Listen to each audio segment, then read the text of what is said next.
Once more, the Swede.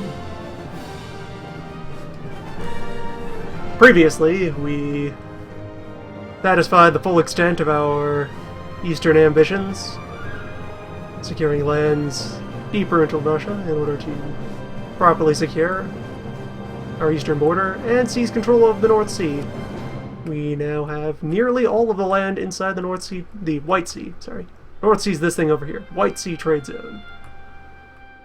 Save for those two little provinces over there, which belong to Perm. Perm is okay. Meanwhile, Poland continued to grow strong and profit from our cooperation against the Muscovites, and they have nearly, at long last, finished integrating Lithuania. Our southern border will soon be much cleaner and much more terrifying.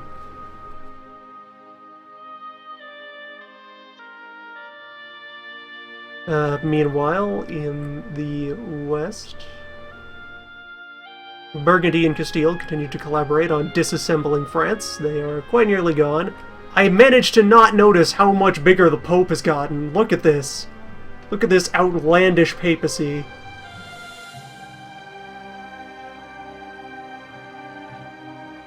Outstanding. The Venetians remain pretty tough. Austria is still the dominant power of the empire, but the internal borders are shifting. It's consolidating a lot. We are seeing a lot more medium powers emerge within the HRE. The Ottomans. Ottomania. Coming for you. All the ways around. Africa. Consolidating nicely. A lot of decent power blocks sitting around looking fairly stable. Far East. That's a powerful Korea. Ming remains steady. We still know nothing of Japan. It is a mystery to us. Shrouded in fog and dragons. Pretty ordinary looking India. You get some... You get your north, you get your south, you got your east. Doing as they do. And who has settled? Oh right, they gave these guys a proper country inhabiting them initially. For a long time the Maldives here were left vacant for colonizers. That was changed at some point in Europa. And in the New World, Castilians and Portuguese continuing to bite chunks out of the southern continent, while meanwhile, in the strange and mythic north of the west, the adventures of Sigvard Han continue. Our noble explorer who has charted the majority of Eastern North America here, paving the way for the beginnings of our own colonial adventures. We managed to establish permanent settlement on Greenland, and have begun to poke about. Good times will follow, surely.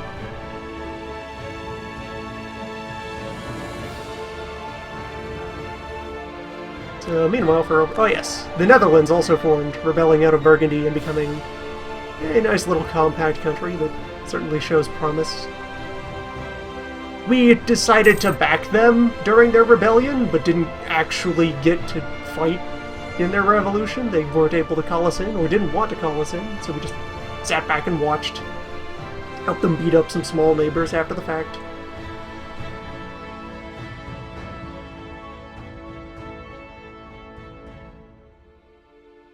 Our navy has grown quite healthy. The armies are muddy. Fully stocked and well backed by manpower. The economy is strong.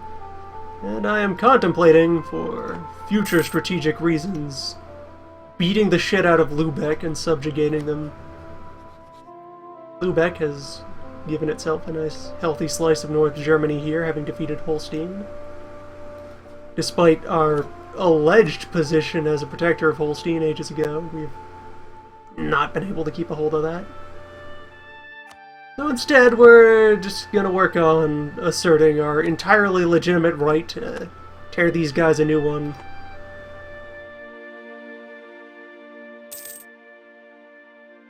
I have spies in Moscow who do not need to be there anymore.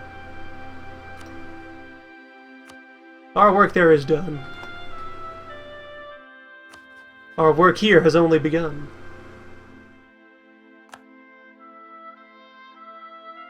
Burgundy no longer respects us.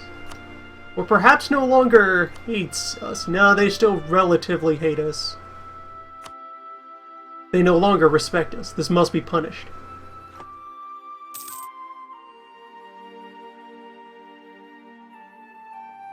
They'll get theirs. Yeah, we're gonna start work on justifying things against Lubeck and working to weaken their government.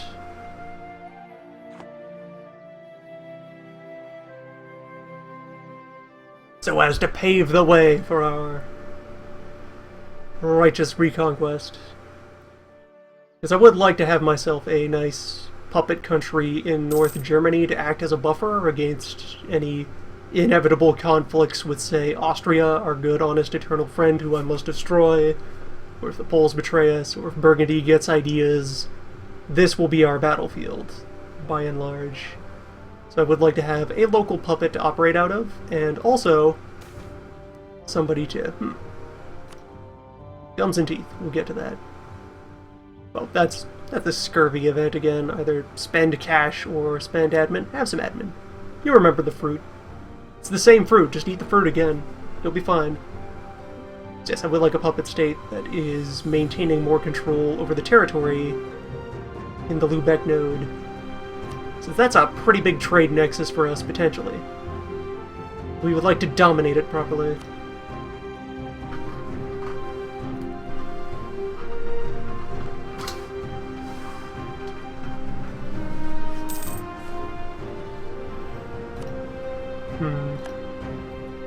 Friction in Beathuk. It always feels very rude to do any colonial things around here because the Beathuk there, that is the name of an actual people who lived on what is now Newfoundland and are now extinct due to colonial aggression. Like, extremely active, hostile, spiteful colonial aggression on the part of the English. Bounties and hunts and so forth. Terrible.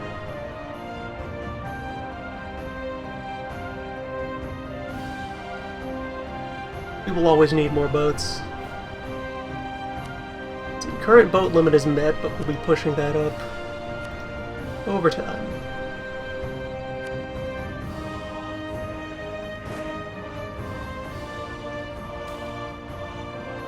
Ah, hats! Excellent. Fur is now worth slightly more, due to the discovery that maybe fur on head? Yeah.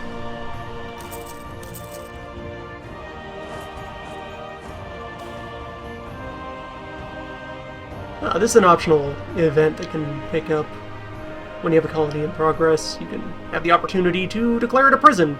You will get faster growth out of the colony, but it will be a little unruly since it's full of convicts.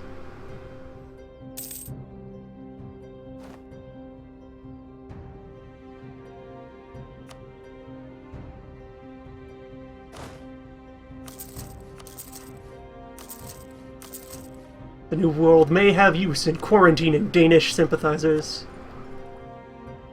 Standardized caliber. Yes, get over here, my friend.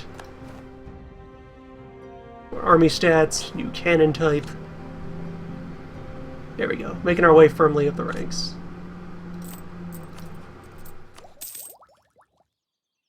Yeah, we can see on the big board here, cannons are now matured into a healthy 2.4 base fire attack rating, making them similarly good at fire damage as cavalry are at shock damage. Quite excellent.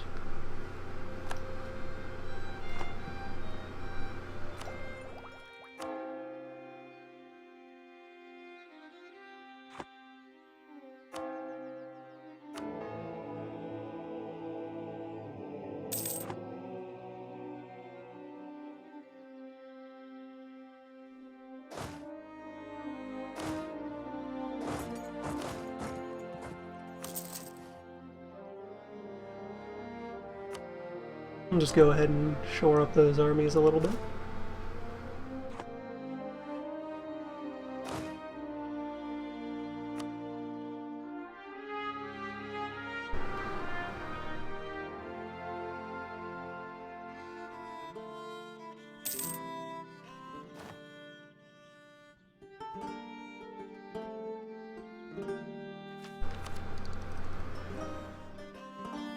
Right, and that's still you being there as an option.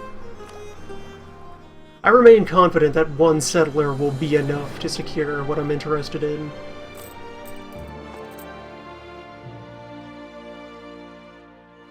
The AI is usually very sluggish about colonizing. It'll take a while before they show any interest in overseas territory.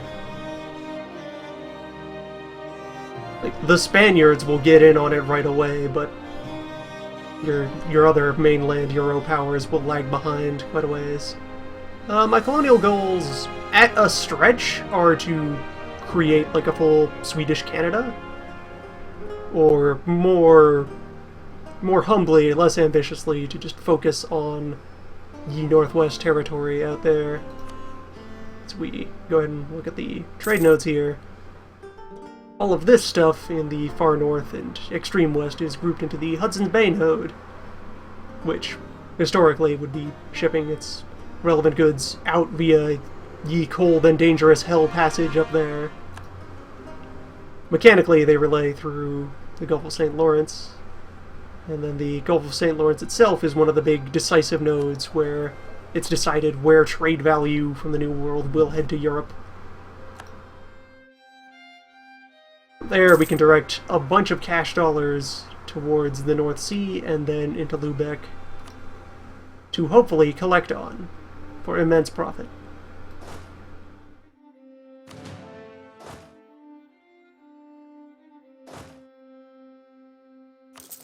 Yes, now that cannon stats are improving, it is time to start buying into more artillery-heavy armies. Accepting a solid block of cannons is now going to be more important in the tactical fights for breaking through the middle of an enemy fighting line and making sure they don't do the same to you.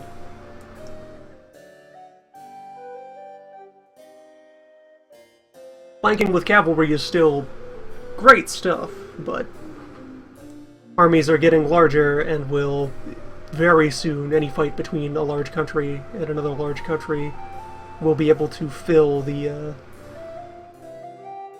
These arrows got stuck on the wrong layer of the UI. That's a little concerning. Arrows. Arrows, please. What are you doing, arrows? Trade arrows, stop. Now I have more of them. What is happening? Yeah, battles will soon very easily be able to fill the, they're multiplying. Very easily be able to fill the available width of a combat. I can just pick up these indicators and push them around. So what these are, when you're on trade mode, you can see some of the ocean sea zones out here have a prevailing wind. Boats move faster when they're traveling in that direction. It's just a general, like, big cycle of seasonal winds.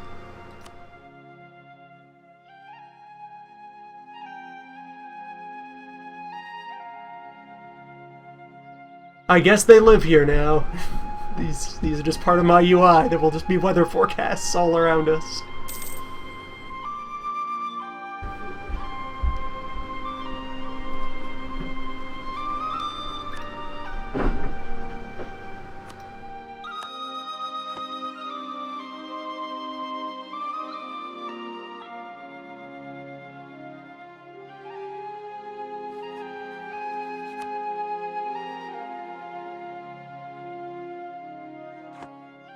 Alright, so we are in the process of beginning to agitate to fight Lubeck. I will try to start sniffing around for allies in that struggle. Well, I have my long-standing, good, large friends. It'll just be a matter of seeing which ones are interested in taking up the cause. Probably wait until Lithuania is integrated before starting that. Poland will get much tougher once they have finished absorbing Purple Friend. Another 100 points. 3 per month. Couple of years.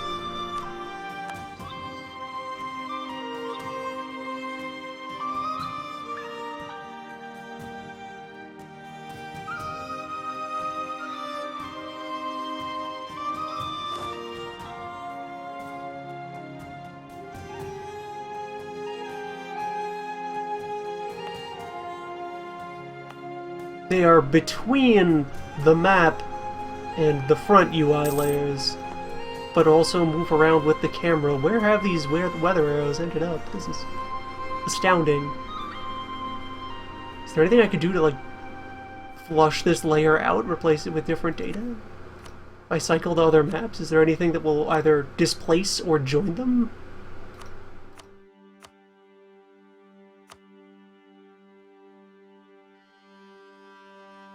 Danish treachery. Dynasty map.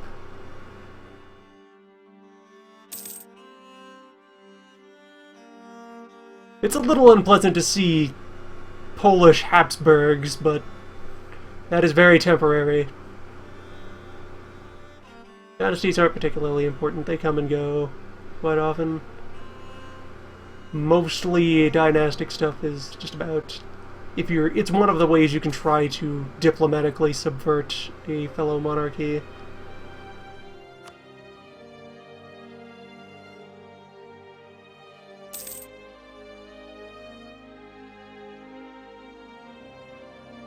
Austria attacks Bohemia.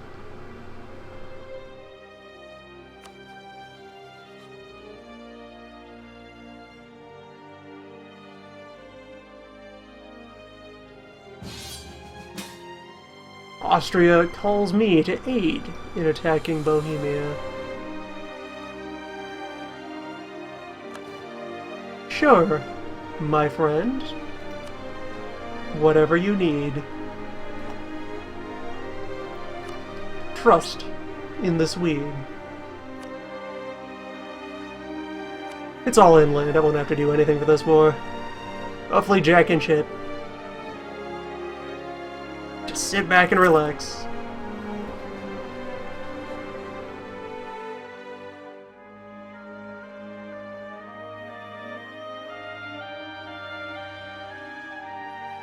Okay, I will need to clear off our alliance with Austria before I go attacking any princes. Or get Austria to not be emperor, but at this point I think it's a given that they're still— Whoa! Netherlands! My friend! My dear friend Netherlands! We could be elected emperor!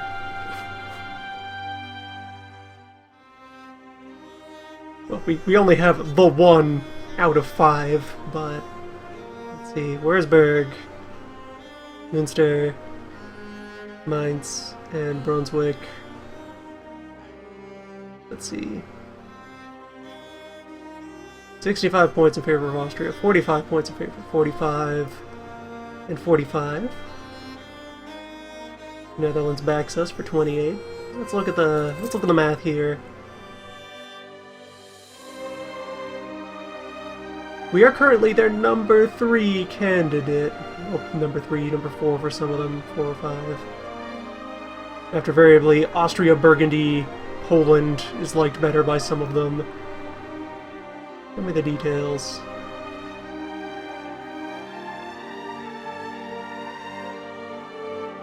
Okay, we can see the details of their reasoning for... Yes, okay, here it is. Yeah, top is us, bottom is Austria. Yeah, us not being in the Empire ourselves will detract from that. But otherwise, we have reputation, legitimacy, direct relations, and prestige. Whereas the Austrians have being a large empire member up on us. And cultural similarity to most of the electors.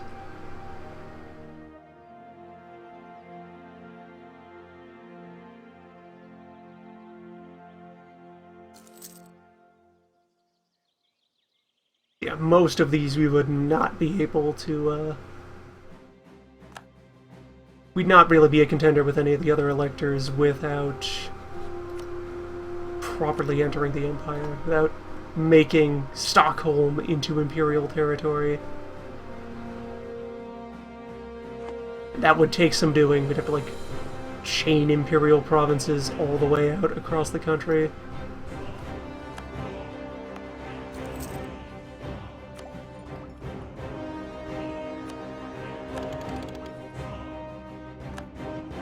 Metallurgy, very good. Oh!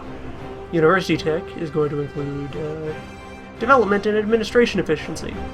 So it'll be easier to continue growing our provinces, and admin efficiency does a couple of things.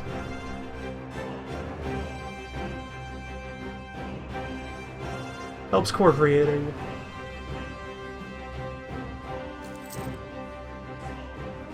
But increases colonial liberty desire.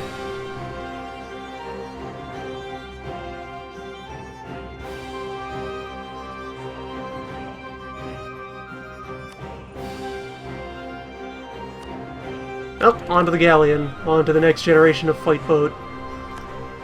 And a slight increase in colony growth.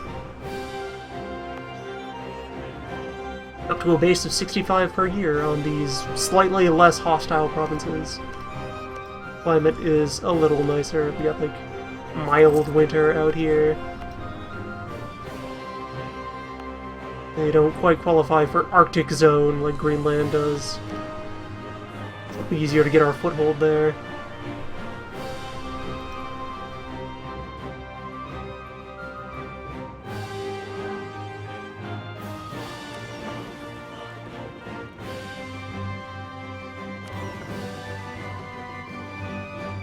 $500 ducats worth of small boat that need upgrade.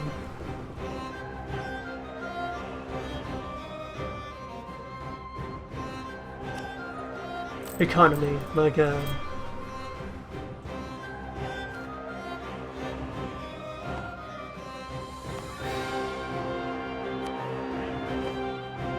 A lot of the current deficit is the result of being geared up for war. I can de-escalate from that a bunch. I do not expect that Bohemia will be invading Finland anytime soon. That is under control. I do need to now build my fort in Ostjogger. Fortifications here will secure our new Far East frontier.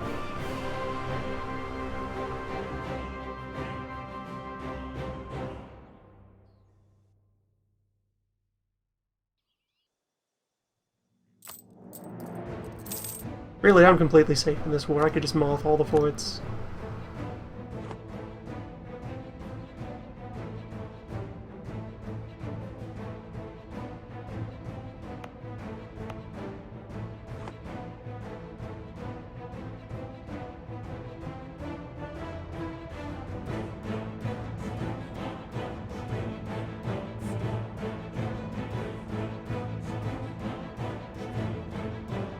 Sigvard has reached Texas.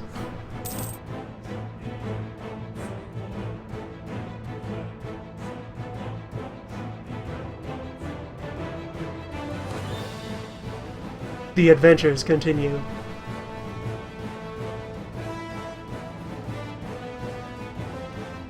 Godspeed, Sigvard. He is quite old at this point. I'm surprised he has lasted this long.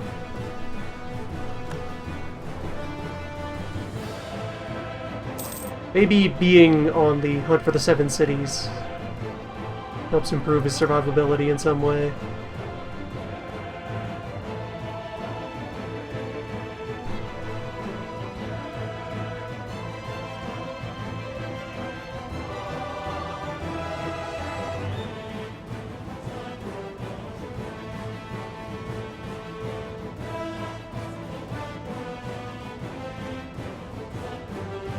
Maybe Sigvard is an idea. Anytime one Sigvard falls, another rises to take his place. As a symbol, he can live forever. He can collect his paycheck forever.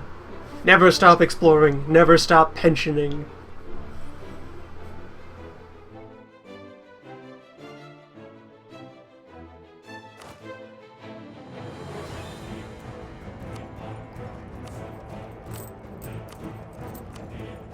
Every generation there is born a Sigvard.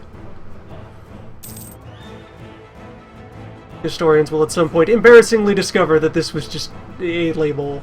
It was like the name of the colonial company, rather than any person. Actually, on the very first document, they finally discover a very faint remaining trace of the smudged out "and sons." after Sigvard on all of these documents relating to our expedition. He's crossed Mexico. He's reached the Pacific. He's done it. Sigvard has mapped the width of the New World.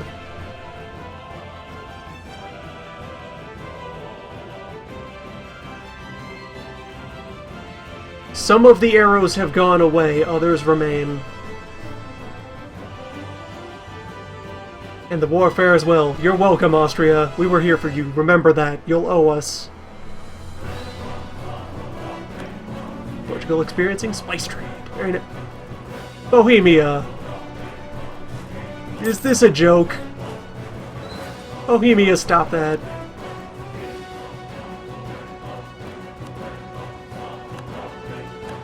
What are you doing, Bohemia? Get out of there! How did you get here? Poland, why do you keep letting people walk over here? Poland, please. My borders. Stop this.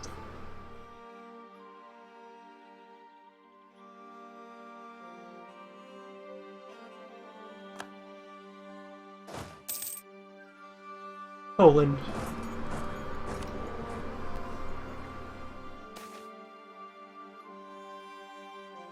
Actually, I could leave this army in Finland. Just for positioning's sake, that's fairly elegant. Having, yeah, an army in the west, an army in the middle, an army deep in the east.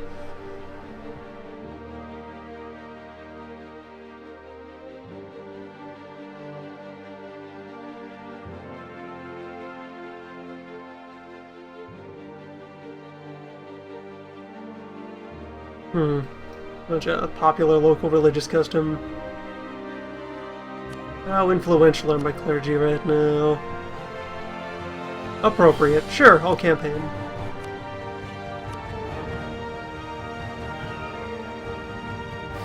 Look, we will respect your rights regardless of which religion you are following, but please keep them cleanly separated. Don't start mixing them together. Don't try to double dip. You pick one thing to believe and you do it. Our states are currently largely content and manageably influential.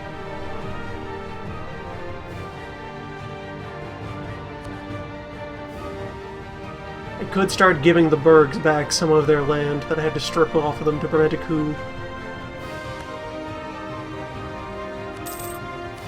There. Do that, and they become fussy. And do this. And they become content. Very good. Now I have $200 to build this fort with.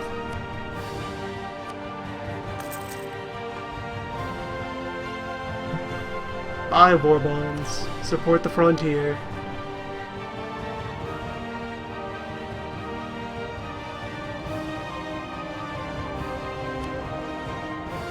Volcanoes in the New World. Terrifying. I can invest some of this other cash dollar. Some structures.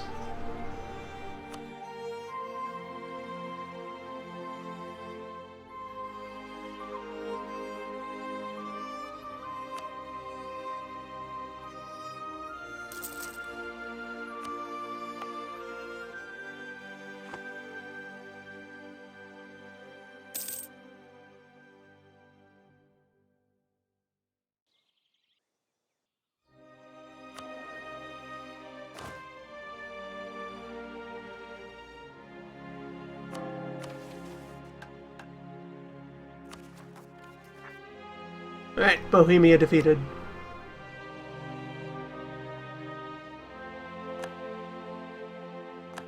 We are owed nothing because we did nothing. Such is life. Oh, you can adjust colonial strategy. Probably on some kind of cooldown. I'll keep taking the comfortable middle road.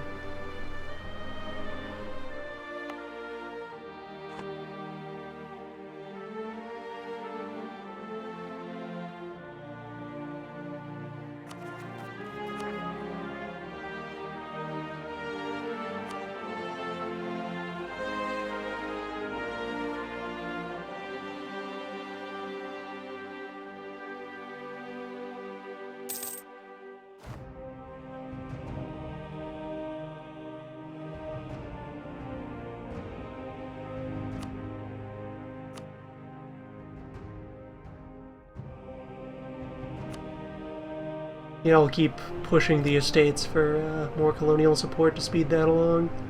And some new maps have arrived. Oh, okay, we now have some... By osmosis, we've picked up some Spanish map to synchronize with what we know of the North. We now have a view of the Middle America. Unhappy peasants. $100 for a stability. Fine. Be unruly.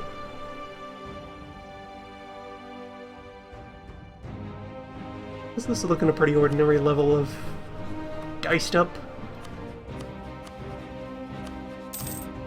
No real way to be sure of how well any of these guys have done at trying to reform.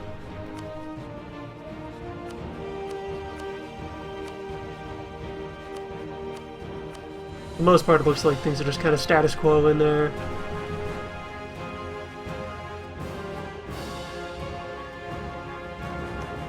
Alright, the British have settled Bermuda. And, we have maps of the British West Indies, consisting of Cuba and Haiti. And they have Puerto Rico. So the English are focusing on the Caribbean right now. Means we should get our chance to expand into the north.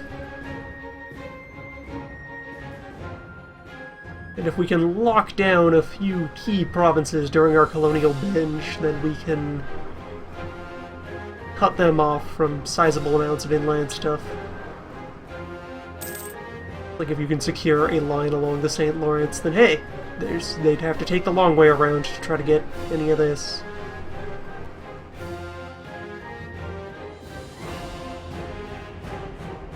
Yes, just as Sigvard is about to enter the Doom Country, he receives a friendly warning from the Spanish. Just no. It's not worth it.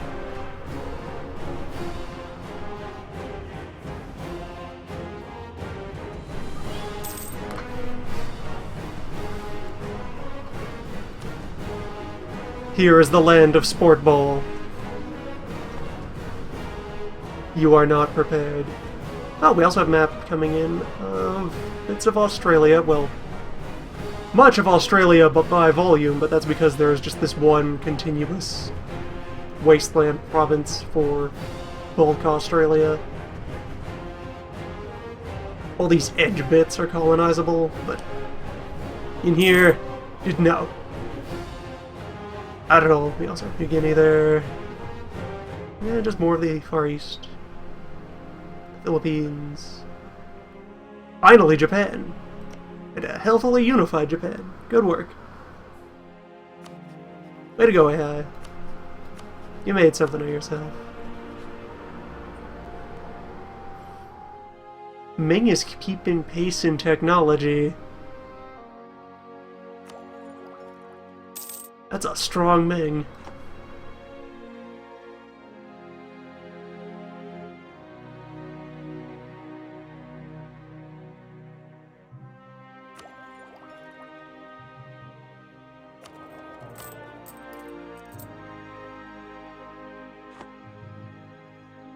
How advanced is this Korea? More in line with the rest of the Far East. Yeah, everyone else around here is in the 10 to 12 range in most techs. Ming is striding out ahead and keeping up with Europe standards.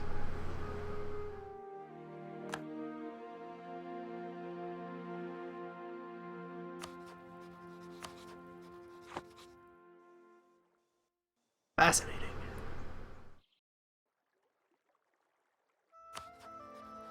Perhaps it is Europe that is finally rising to meet Chinese standards.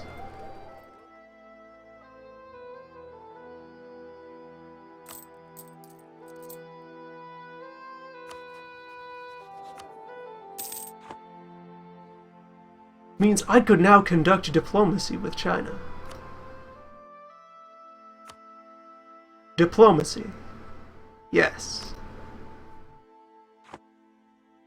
Greetings, friend. We welcome you.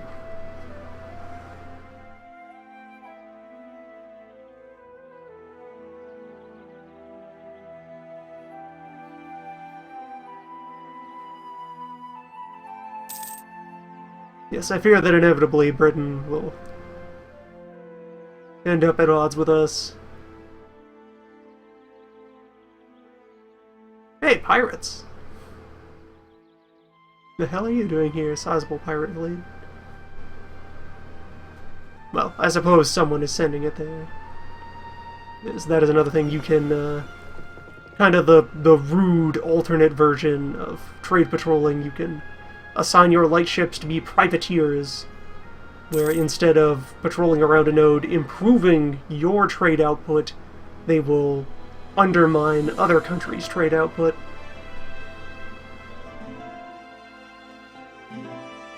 Unless the target nations send out appropriate pirate hunters to counteract their effects.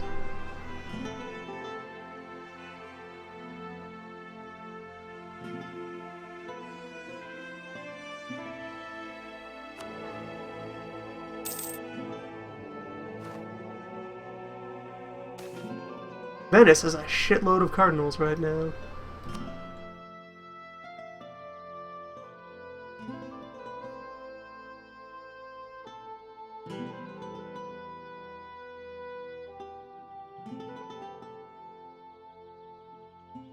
Sure, I'll take out another loan to finance that.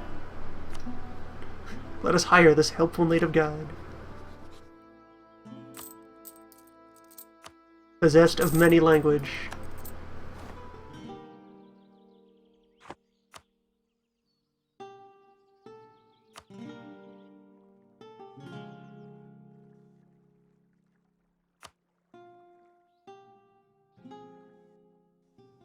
For now, all is peaceful.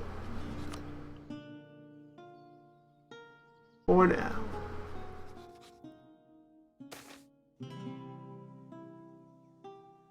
Deadly lakes. Tread lightly. Remain cautious.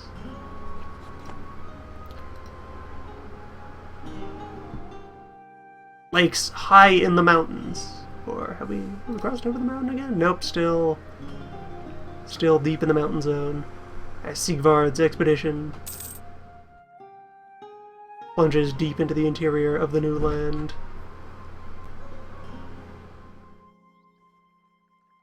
Yeah, at this point we're gonna have everything but, like, Washington, Oregon, Alaska, BC.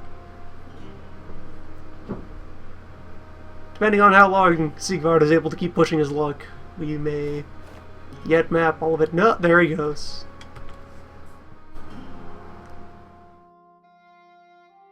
Ill news indeed. Today a great man meets his end. Rest well, Sigvard.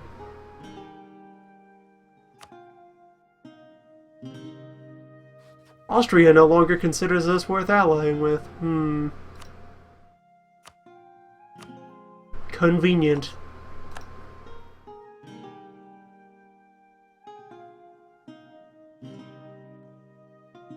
A colossus of exploration. Farewell, Sigvard.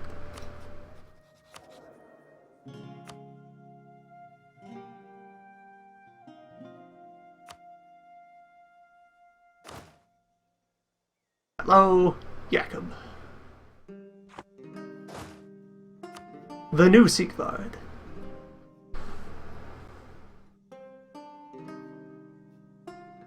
Jakob Torstensen. Carry on the great legacy. I probably need to bring you all the way home because you've become exiled. Very well, march to Vinland. Well, we haven't named it yet. To Zeekland.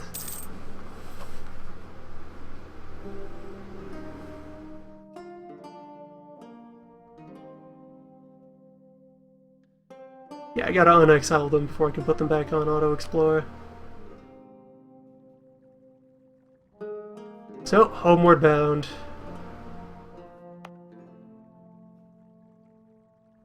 There will be a proper city waiting for them when they arrive.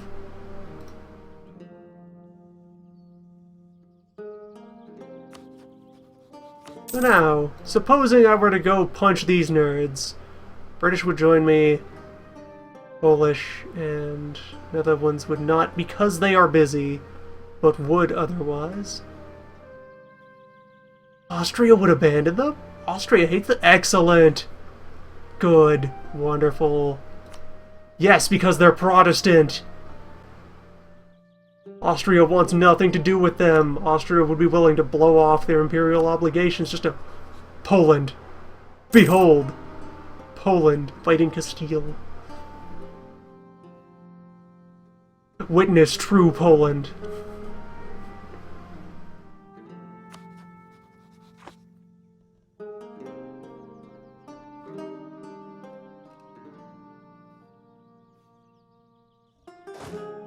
Start shifting my armies over into Denmark.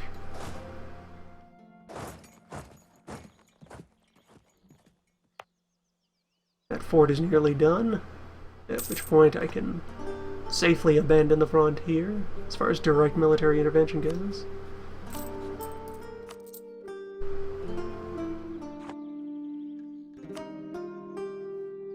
There might be a bit of a delay on Commonwealthing. Like, it's a decision, I think it's a decision they can deliberately take as Poland. So it's up to them to decide if they would like to become Commonwealth. And I'm not sure of, like, what the fine points on all of the prerequisites are for that. It is possible that there may be some paperwork that still needs to be concluded before they could declare Commonwealth status.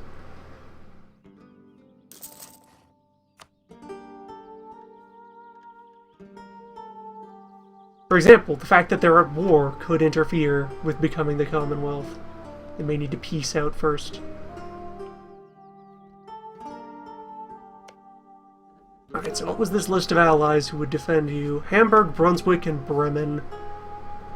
Let's go ahead and do a quick strategic tally here. Sort out how tough you would be.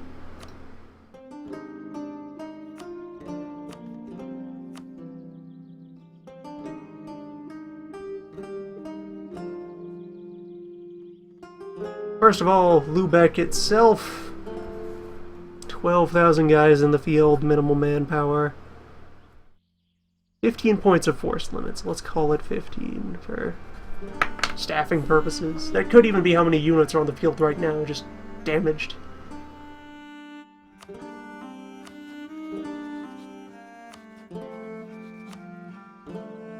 Hamburg, Brunswick, Bremen.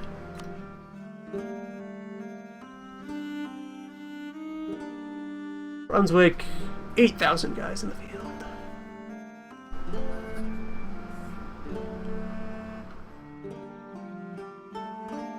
Bremen, 9,000. Hamburg, 9,000.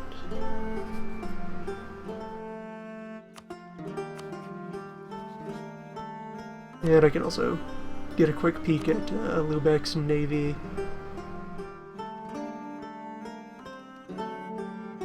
22 boats total, 5 light, 9 galleys, 8 transports. Harmless.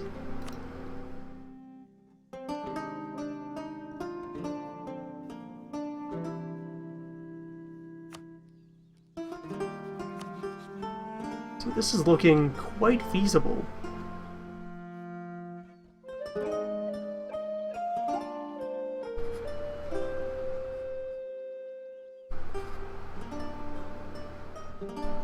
So yeah, they have a total of about 41,000 guys across their whole alliance. So if I can bring the whole army around to one place, I could take them all directly.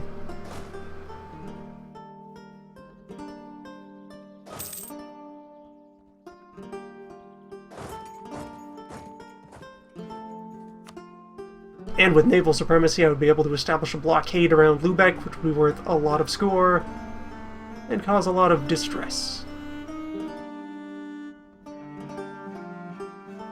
As long as I can get in position to do this.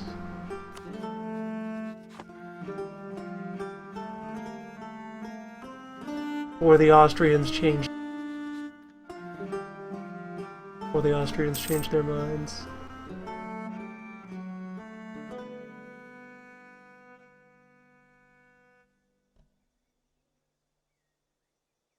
Yes, they hate Lubeck and still aren't too sour about us.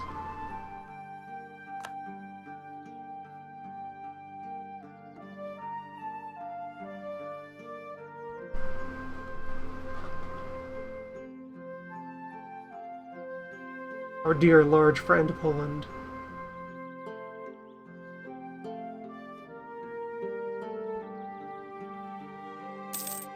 Come so far.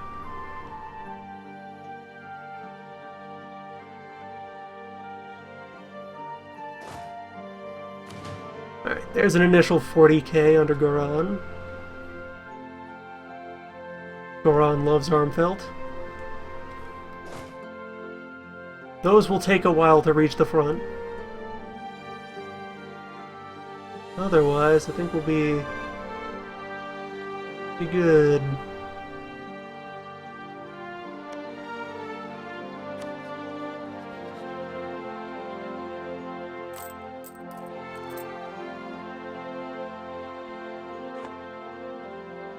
Allow a moment for the morale to charge.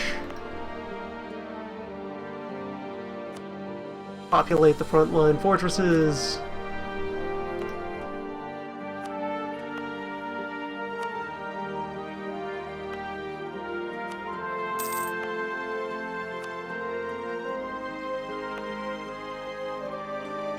New fort there will be done in the summer. Very nice.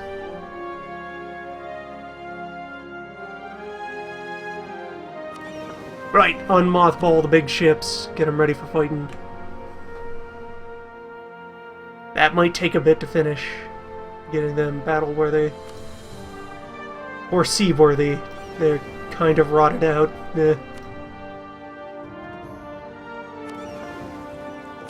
Alright, so that all comes together to still having a tiny budget surplus.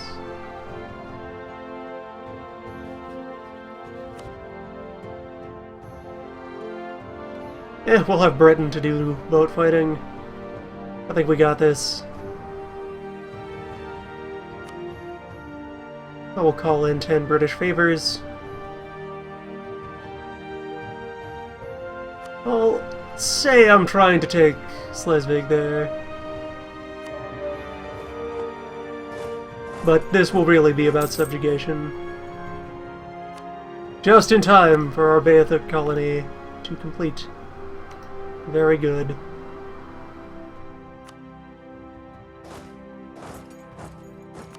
Forward we go. So for now, our colonial province is going to be directly under our control. Your income from a colony is quite drastically constrained compared to a mainland province.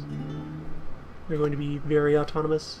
But eventually that will not be a problem because we'll, once we've finished up with Newfoundland and stretched over onto the mainland, we'll be able to spin off our colonial nation and let them do what they will. Britain has honored the alliance, and it's on.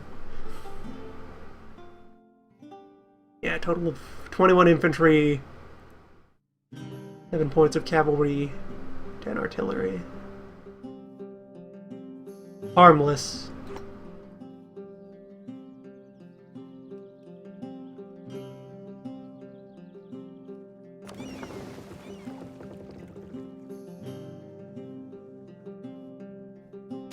Your boats are actually recovering relatively quickly. Oh, hold on. Events. Grand Banks Fisheries. Fish get cheaper, salt gets more expensive. Too many fish.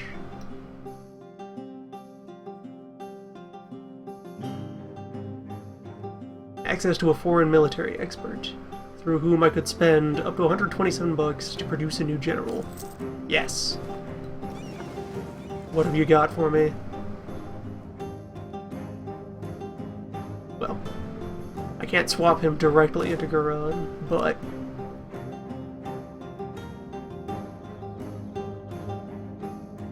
Jakob Eriksson here. We've had a lot of good Jakobs. 3, 4, 5, 1. Amazing maneuver. He'll be there soon. Then we can fire the other man. We selected our new general by way of a foot race.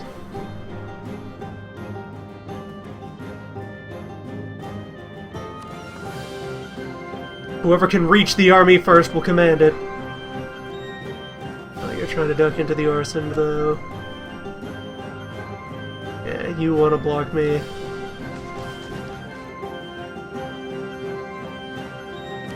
Alright, we very briefly engaged an enemy boat. How many boats is England bringing to this? 12 large, 30 small, 20 transports.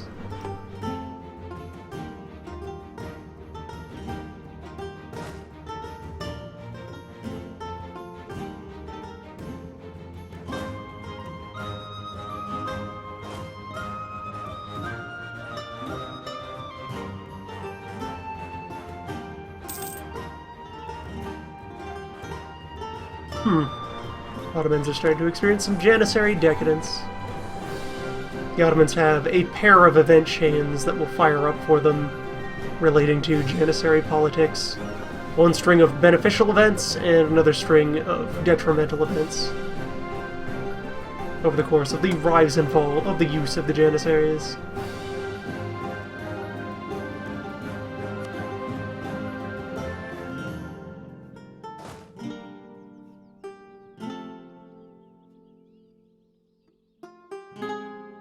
Yeah, Yaka Barracks in here. We say foreign military advisor. We meant Norwegian. That's exotic enough.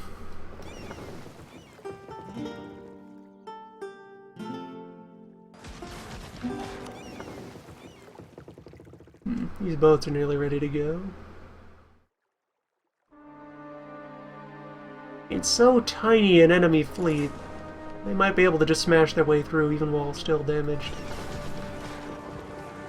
These guys, 25 small boat. Hopefully they do have an admiral. Whereas we have no admirals. We'll see how it falls out. We may take losses. Small boats aren't a big deal, especially since we're upgrading the small boats soon anyway. A couple of dead small boat is not crippling. They'd need to be replaced regardless. Hell of an exchange going down over there. Alright, large, I need to pay more attention to you.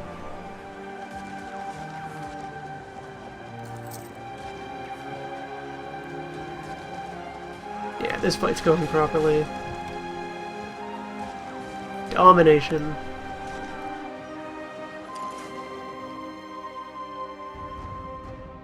Small boats are getting chewed up. It's what they do. Small boats aren't made for fighting.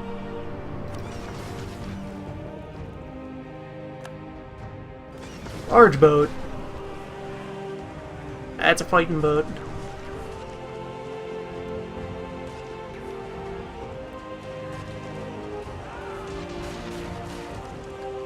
They will put up with enough of a scrap that should have plenty of warning to disengage if they start looking rough. Achilles there is pretty torn up. Achilles is down. Avenge him, Dave.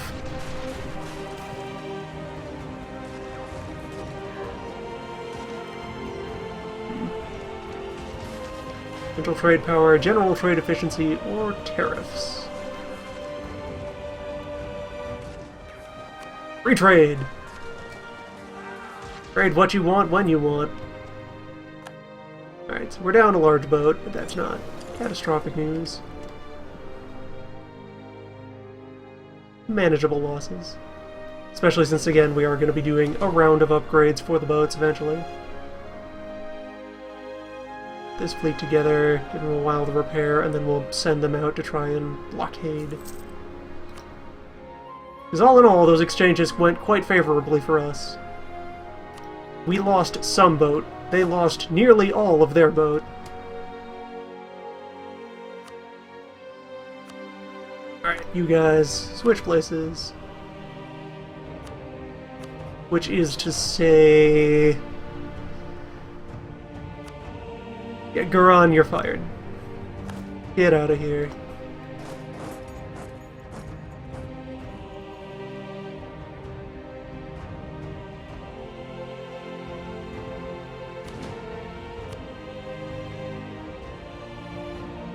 Let us exert the pressure.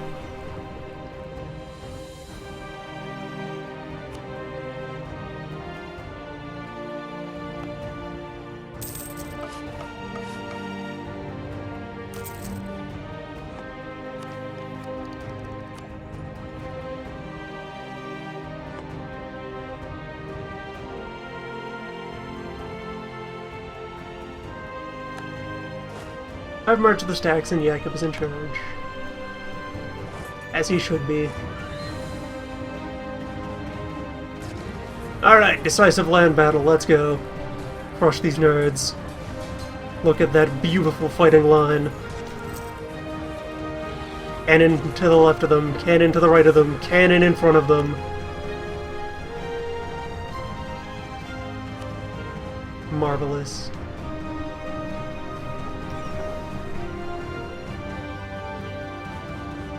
Okay, boats are largely in one piece. Let's go blockade.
You'll get over it.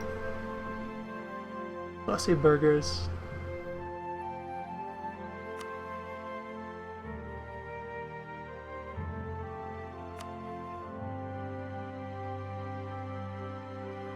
Got a lot of boat to build. And drafting a bunch of free large boat from the burgers will do good things for our fleet size.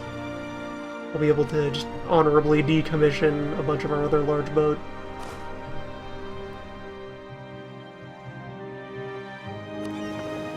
Probably improve the ratio that we've been keeping of fighty boat to not fighty boat.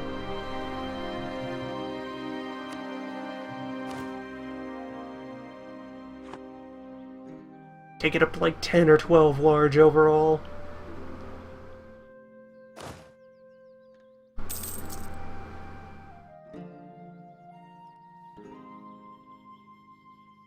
The siege doing? Quite amazingly, thanks to overwhelming swarms of artillery. Got a full 16 guns in there. 16 batches of gun.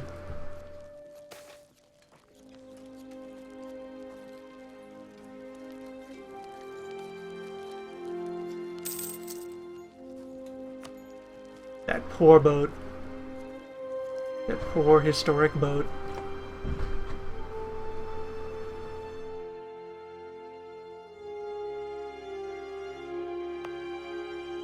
That historic boat of too many guns. Alright.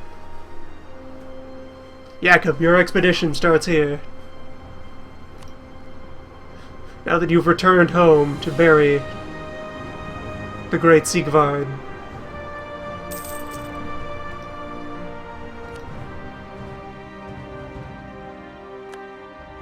Grand Captain Karl is dead.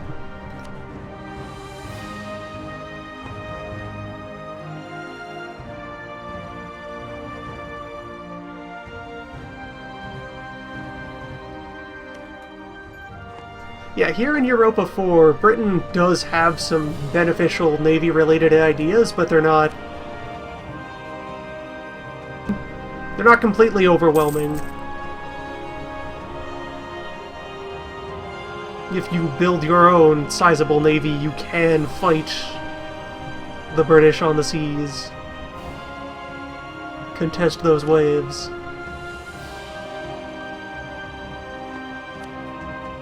Alright, so I should start investigating. They are more than 100 worth of vassal.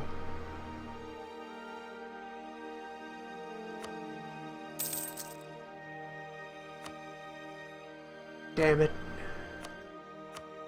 I guess I'll re-liberate Holstein and then see if I can subjugate them in a future war.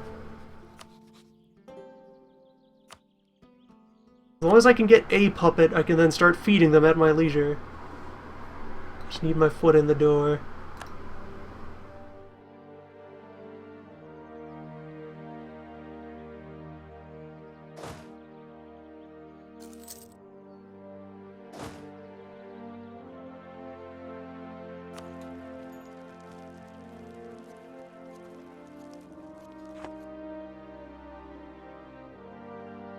I could also just take the provinces and then release a Holstein. Yeah, that's a better idea. That'll put them directly into vassalage. A much smoother plan. Still have all these relations with Austria that I need to break off. Someday I will destroy that wedding.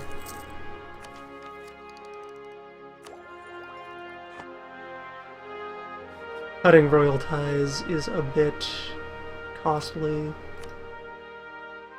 You do take a stability hit from formerly decousining another country, kicking them right out.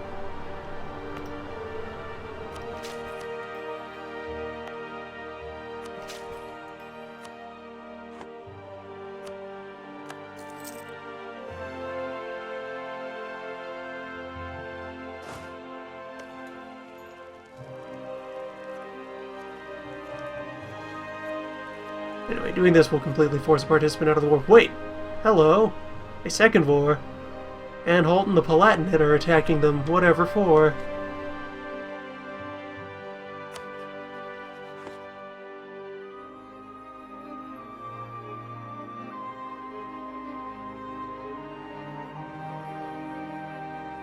Opportunities may yet wait.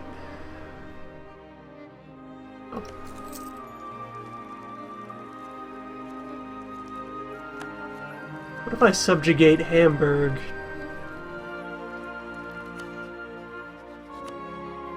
You're a tiny little country. Can I crush you? No, I cannot crush you. You are not the primary target of the war. I cannot be so cheesy as to vassalize them.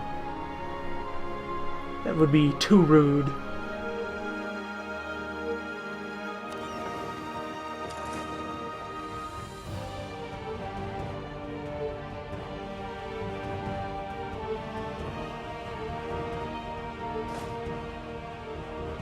Guys, come on. Siege it. Take the city already. Look at those odds.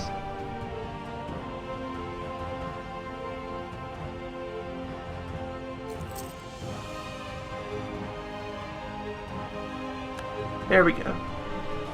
Took about a year of continuous sieging, but it is done.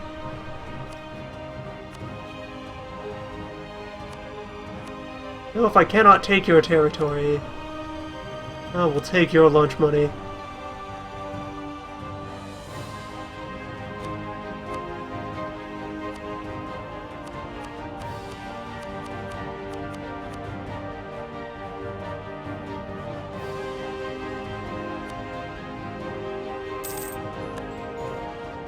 That's what you get, Hamburg.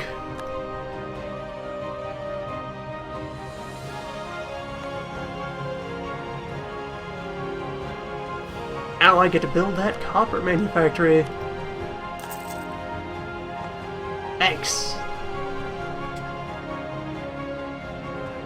Your contribution to the cause will be remembered.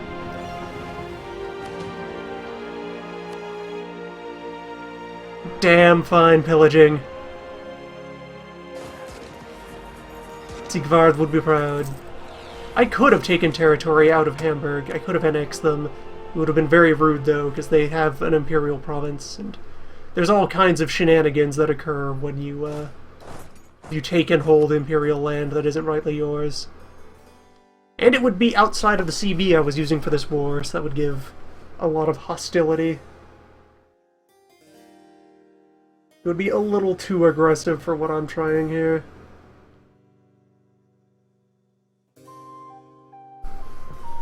Which at this point is just the restoration of Holstein as my loyal puppet.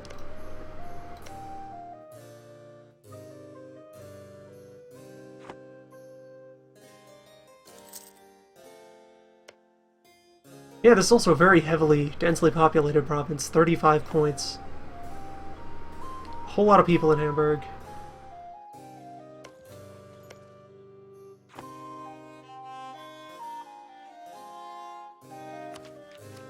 And $500 is nothing to sneeze at. That's a whole manufactory. A free factory for you.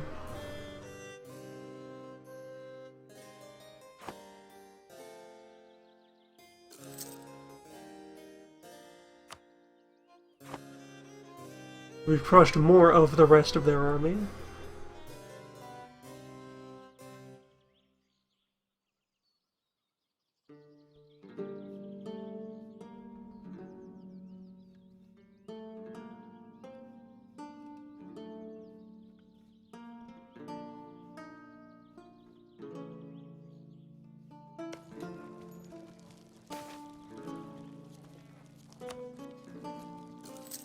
Oh wait, we have a breach. Punch it.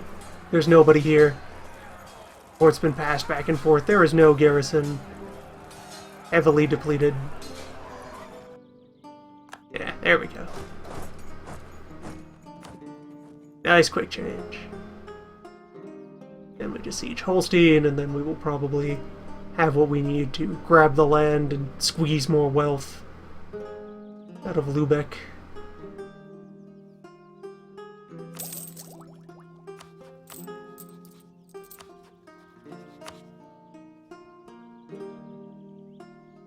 Surprised Moscow still qualifies as a rival for us. After all, the Golden Horde! Hey, Golden Horde.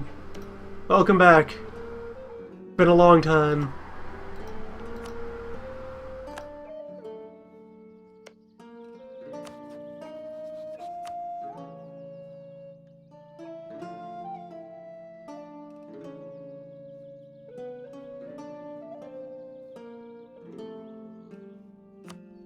Oh, this is still here from that last draft I was writing. Those... well, no, wrong tab.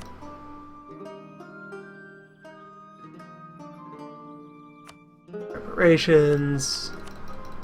Demand pile of cash. Yes.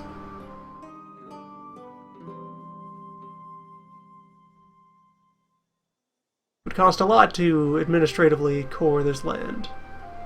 However, that is not my plan. Now that this land is mine and peace is restored, I can instead pop over here and say, Holstein!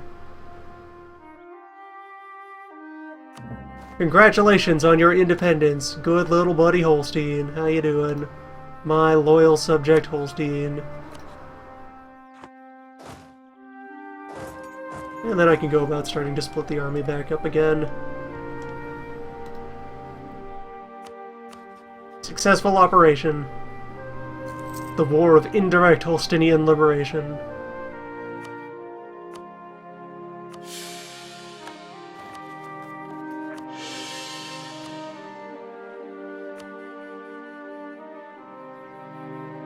And in celebration, we will throw our Habsburg cousin off a cliff.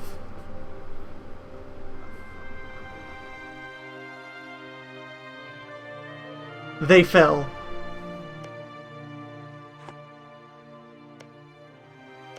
They had a few too many. There was a stiff breeze. They're not used to our jagged fjords. They fell. The ocean has claimed the evidence. There is no one who will say otherwise. Holstein. My buddy. My happy little Holstein. Back where you've always belonged.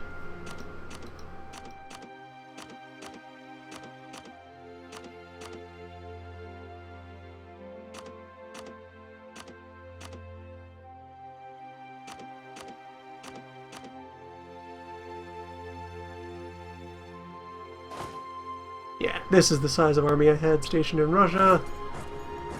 Ish.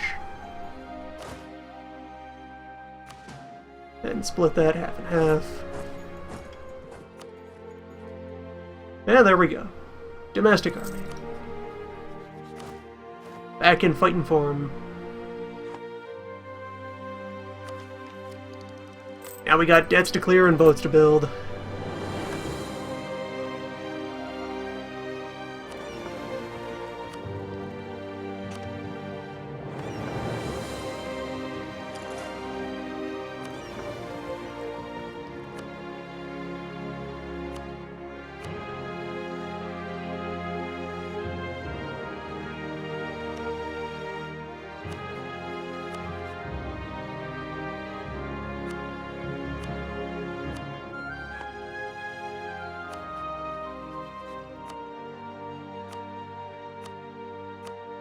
Look, Austria, if you are really so sore about this horrid tragedy which has afflicted us both, our mutual loss, I will send someone to discuss it at length with your people. We will negotiate.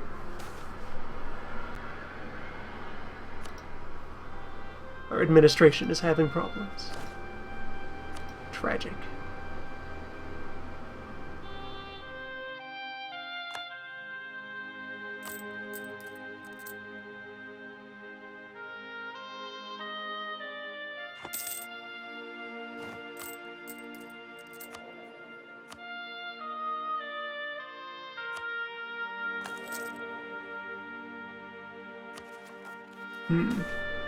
Getting Muscovite separatists.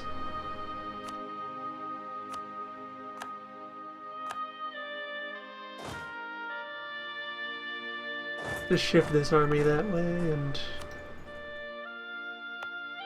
keep the local forts running perfectly ordinary drills.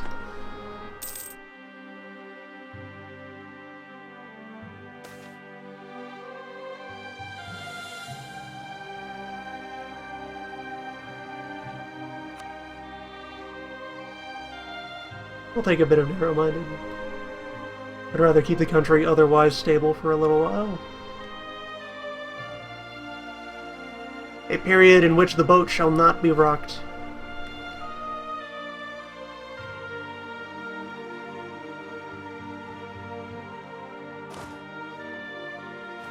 Alright, Yakub has returned to the frontier, and the exploration resumes.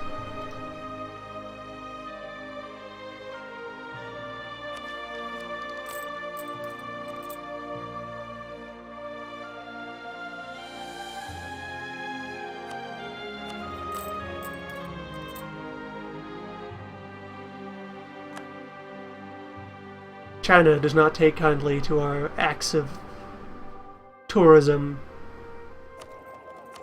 our curiosity.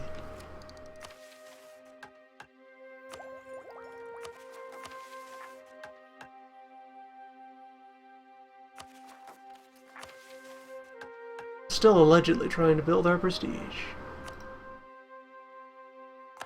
Let's cut that out and see if we can spawn a better mission.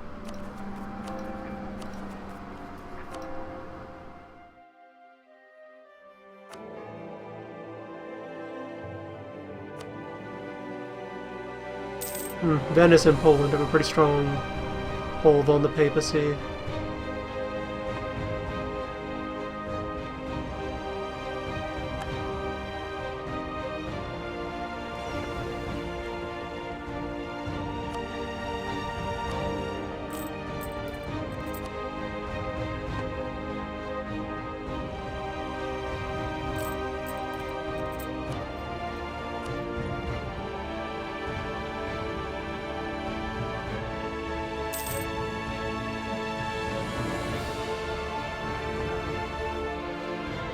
Well, that's an objective accomplished, and opportunities await if we get into any more fights with North German states, since we'll be able to take whatever lands we beat out of them and just nicely tuck them into Holstein.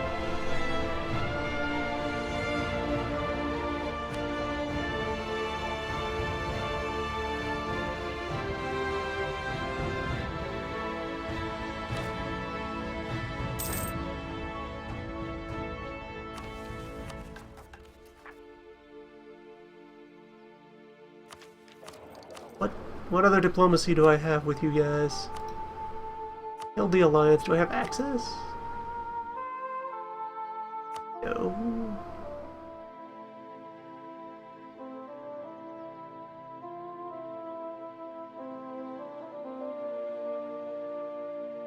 Not allies.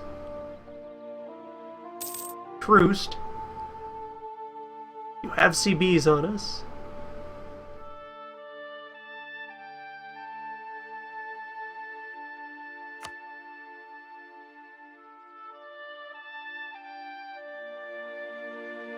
Oh, the trade power we're getting out of Hamburg! That's taking up a treaty slot? Huh, weird. I'll forgive them that then, if it's gonna be costing me points. Yeah, whatever, you're fine. Don't worry about it. We're cool. You're not worth it, Hamburg. You just be you.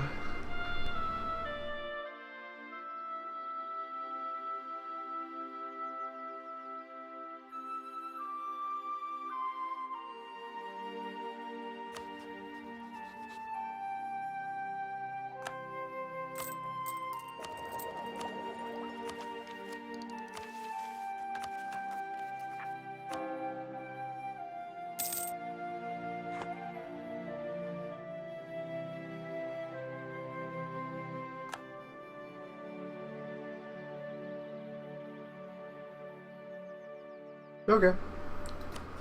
I'm not particularly worried about our dynastic ties with the British.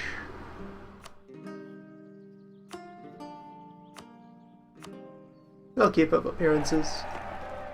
They're still in our friend zone for now.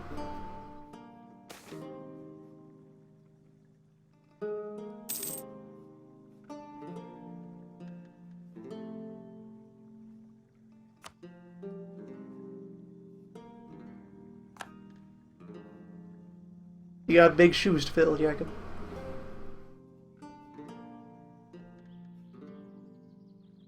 Sigvar would have known that those weren't diamond. Don't get ahead of yourselves. Check your facts.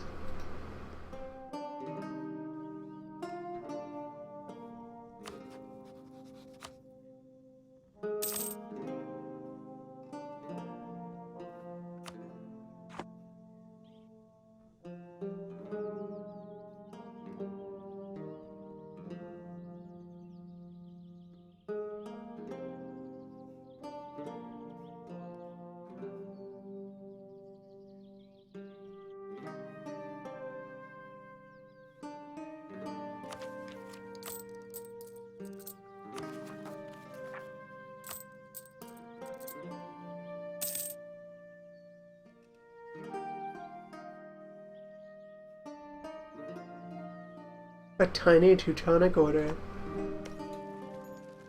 Just Danzig. Lucky little Teutons.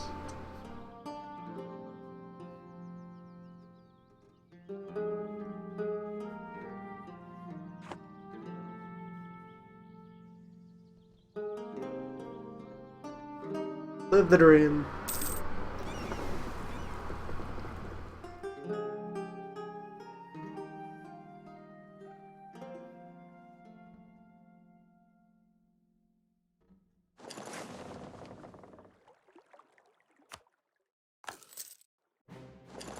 Alright, upconvert the small boats, since we have the chance.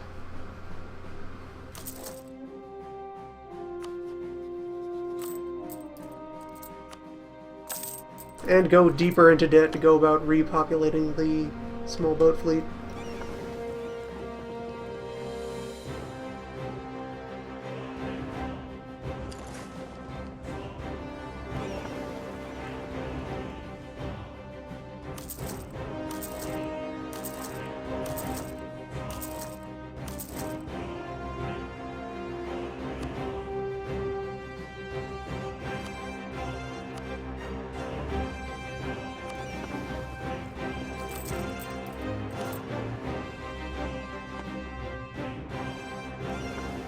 Must maintain a healthy flock.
Yeah, just going fishing around for utility.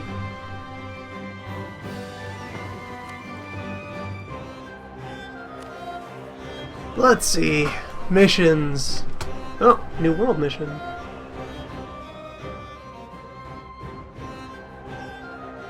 For Colonial Enthusiast, that's a really good modifier. Just a decade of colony growth boost. 25 passive points and an extra 5% on the colonist chance. For any province in Northeast. Northeast what?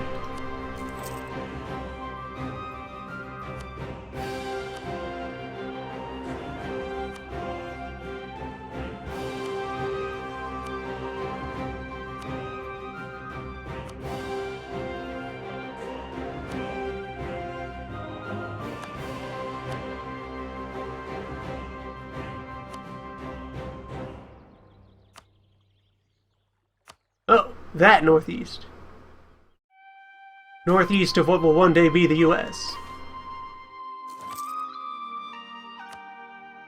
The what you could call a New England. Alright, I could touch that.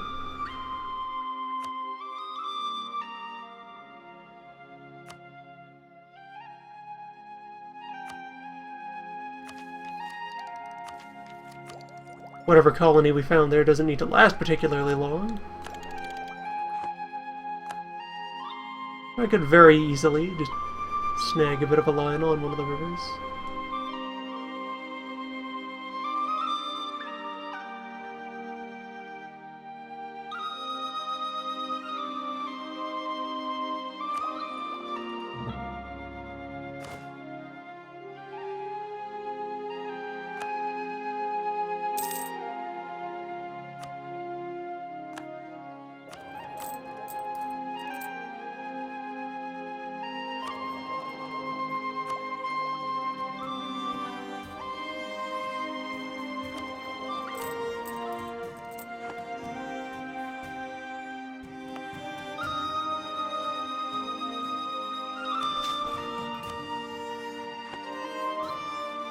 Invest some of my spare military power into a couple of provinces. Help shore up the man supply. Building disaster. No, clergy influence, I can deal with that.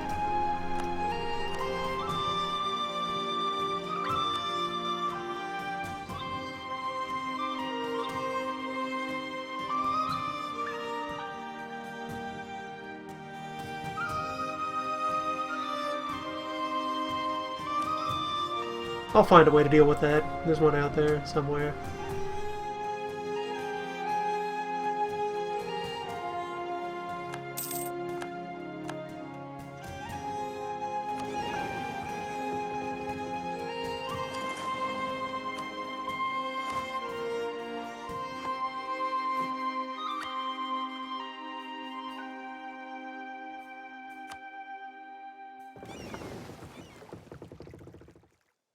Alright, 10 large boat will constitute the new hefty fighting fleet.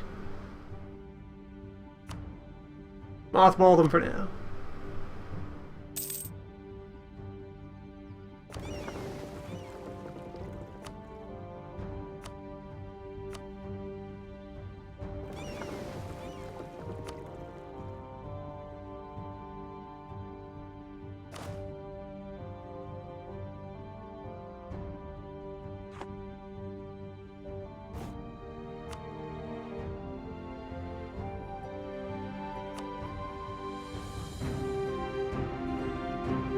Poland and Austria now see each other as rivals. Very good. We will stand beside our large mainland friend.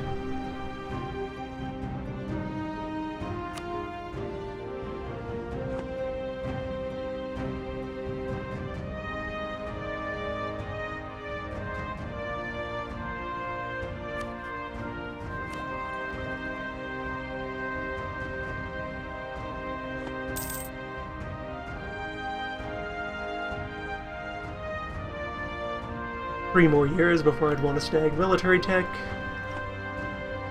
And the economy is looking quite smooth now that I have put the boats on ice.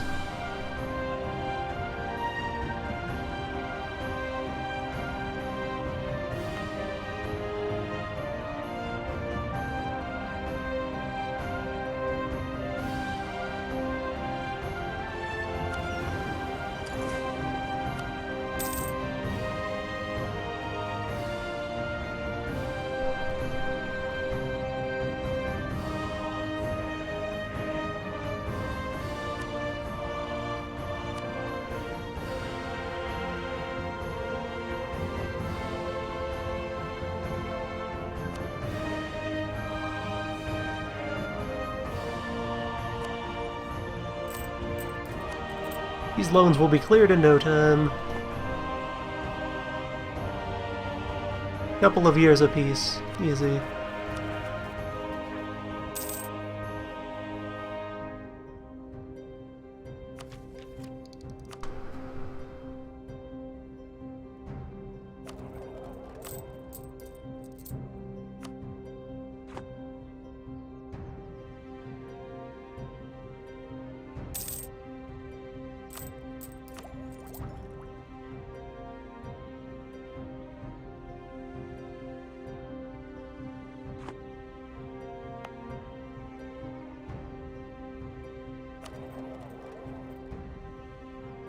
Yeah, now that Poland is consolidated, they are a huge influence on the trade node.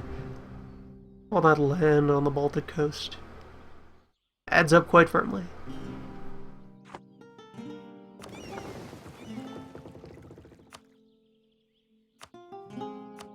We'll be able to just nudge back out into majority position through our boat presence.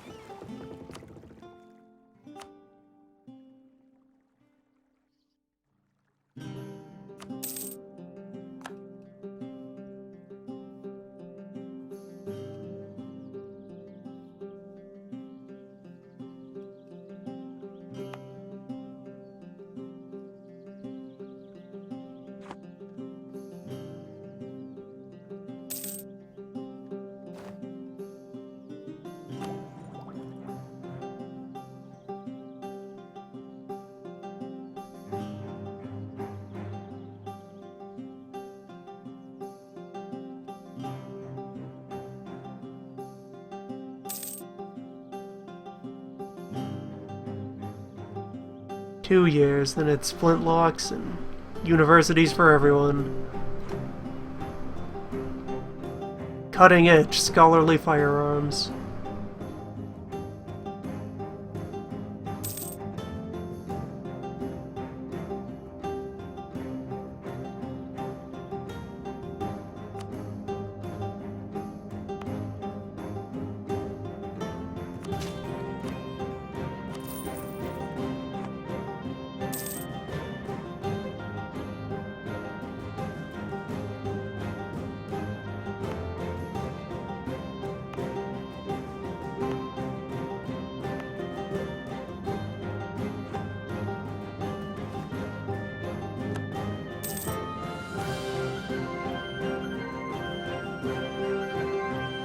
While our second expedition may not be as glamorous as Sigvard's grand adventures across America, but we are closing the loop.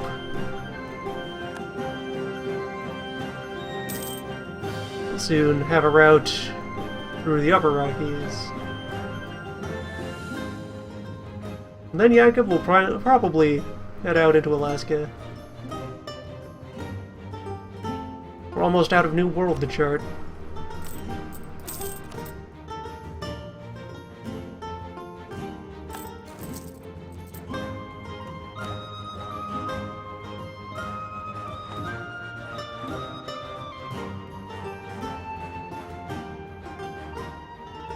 Then it will be time to fight over it.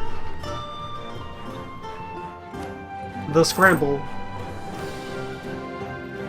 for the great continent of Sigvardia.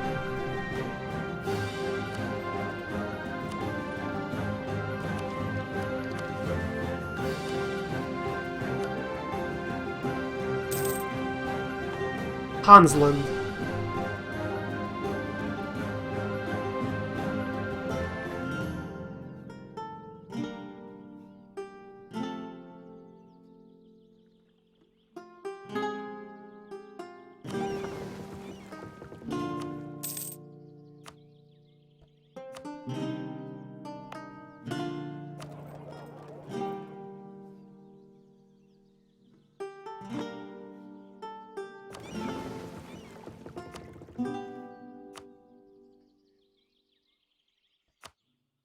I believe we'll get a naming prompt for the colonial nation when it occurs. Alright, this is a large boat that I actually don't want. I think...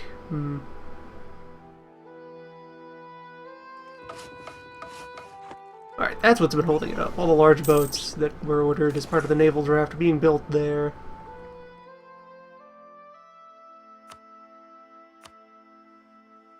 In Finn, of all places.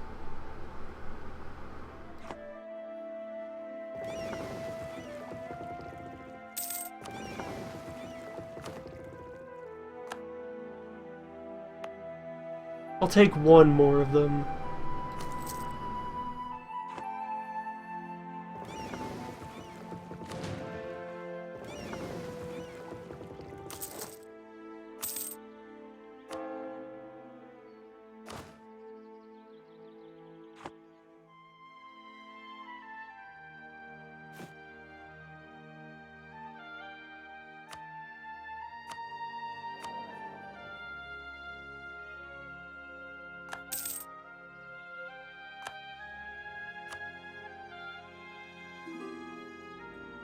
Manpower for new advisor. Poland would like to renew wedding vows. Very good. Poland is still being run by a Habsburg. I don't like it. Oh, they managed to become a regular monarchy. Looks like. Escaped their old electoral system and settled down.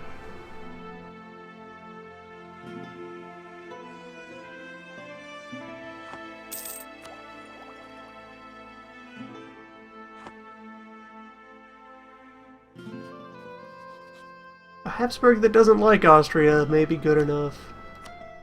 The rogue Habsburgs, the Polish Habsburgs. Rebelbergs.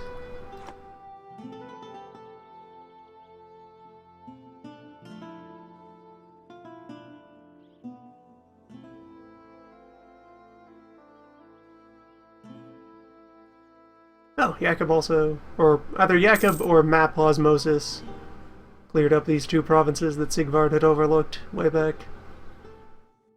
Very good.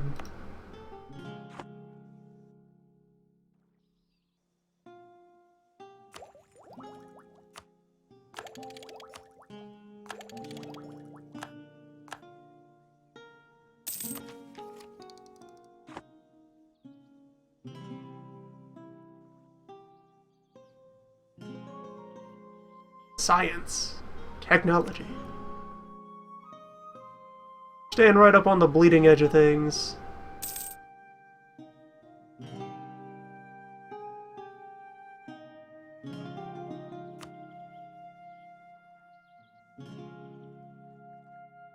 Very rarely worth it to buy tech too far ahead of time. This is a bunch of points that could be turned into something else.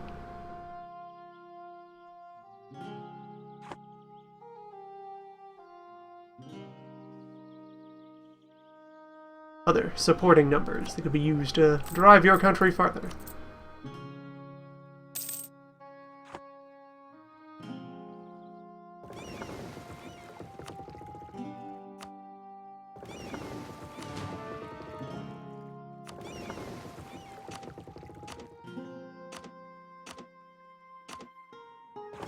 How much would it cost to just upgrade the old Carracks? 227. Manageable.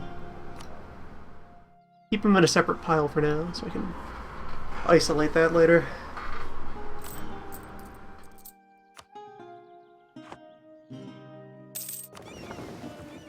We can preserve the proud lineage of Dave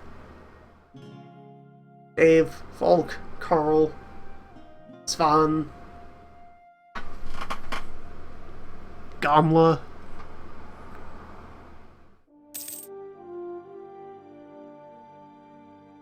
Gamla Riksvardet. Whatever that name refers to, we will preserve the legacy of that boat. That name will be retained for future use. The proud heritage of Fifth Boat.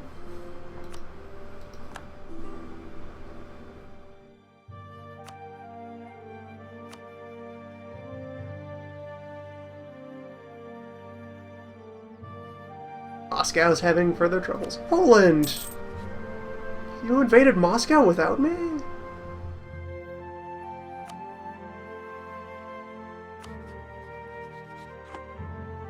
Well, I guess they don't need me anymore. Not for that. Ryazan are one of the small principalities that exist out here. This one over here. It is I think it's independent at the start of the campaign. Tends to very quickly be engulfed by Russia. It is broken free.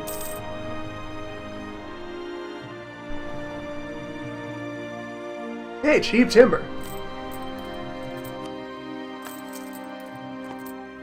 That's welcome news. Just enjoy some years of peace and economic prosperity to rebuild and recharge after that exciting war.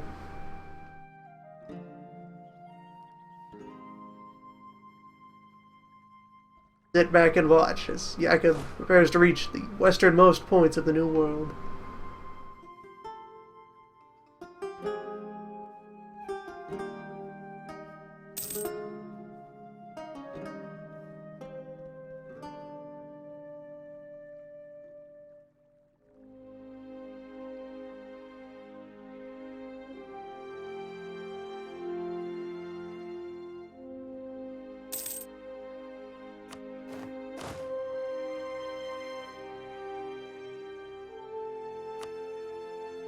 That's it. There's another province over here, but it's not considered having a straight to the mainland. You need to boat over to it if you want to touch it. Yakov has reached Bear Country. We're done. America explored. And he can just go retire. While this army makes its way home.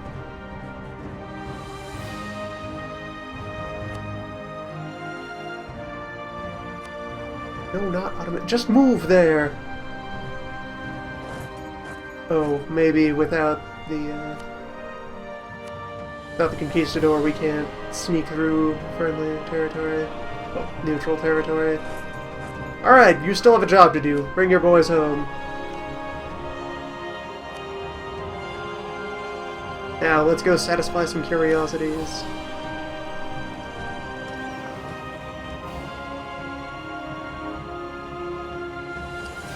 Just sneak these boats out to the bay, and we'll get a foothold.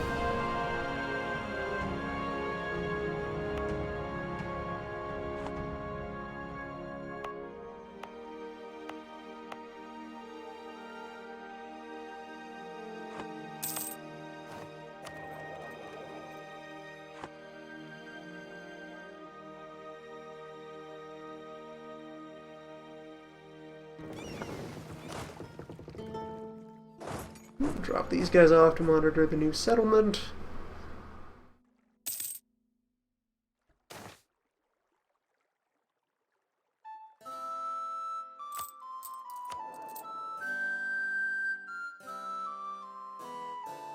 Yeah, I can afford to make the nobles angry. Sell titles, pay loans. Live the good life.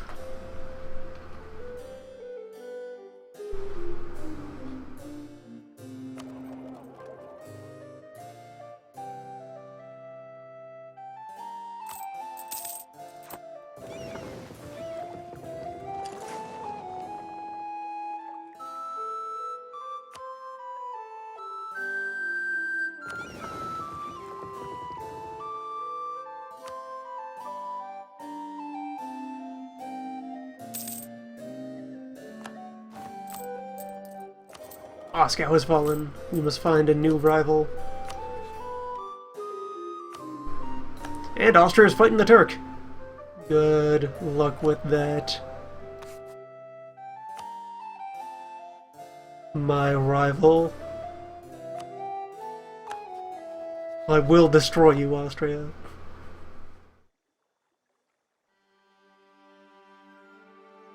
And actually, with if we go in there, that is across the colonial region boundary, I believe. Yes. That is part of the Eastern America zone, rather than the Canada zone. So settling there means we'd actually get to spin off a second colonial nation if we expanded, just grabbing, say, this little cluster here immediately around Penobscot.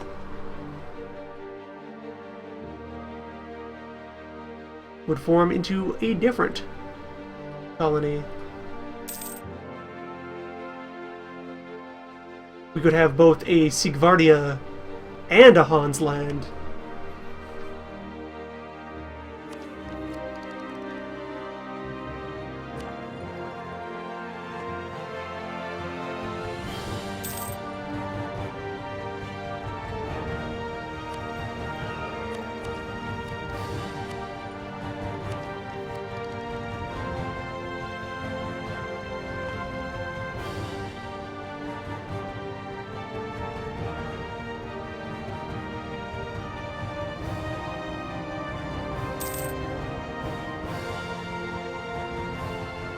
5 provinces is the threshold at which a colonial nation forms.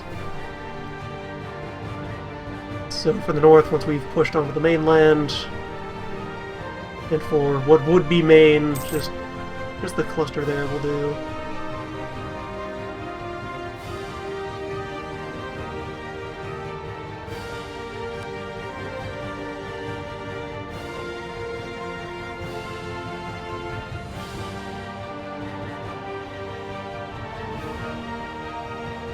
We gain a 2-point statesman from this historical academic, or get prestige and passive reduced advisor cost.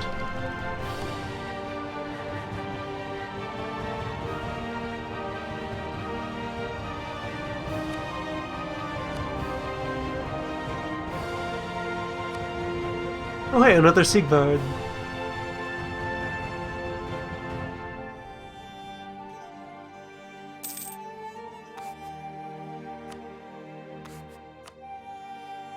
Oh, Stateman's a diplomatic.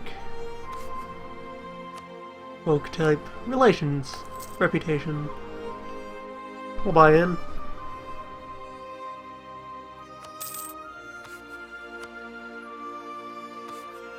We are nearing the point where our economy will be strong enough to start supporting Tier 2 advisors.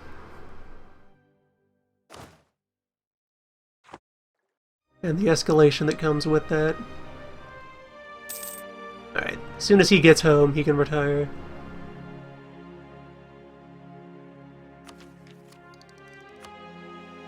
I have been cutting into my military point income by continuing to field so many generals.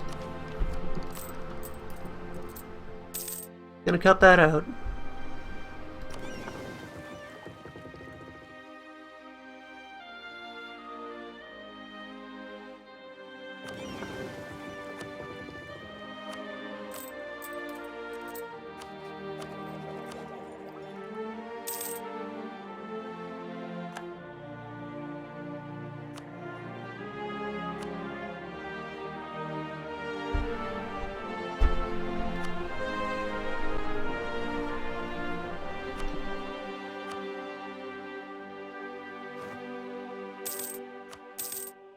Alright, pushing the burgers for more contributions. Because as long as we can keep happy burgers, we can generate a lot of surprise cash flow.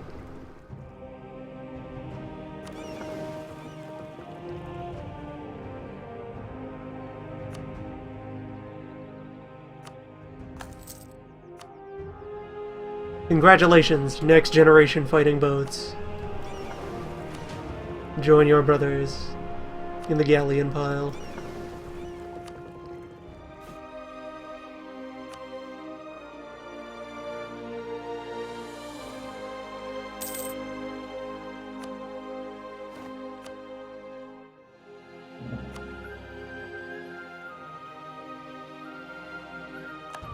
Okay, I have a CB against Poland because they took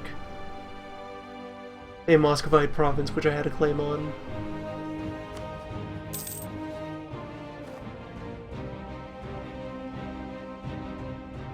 They want my provinces?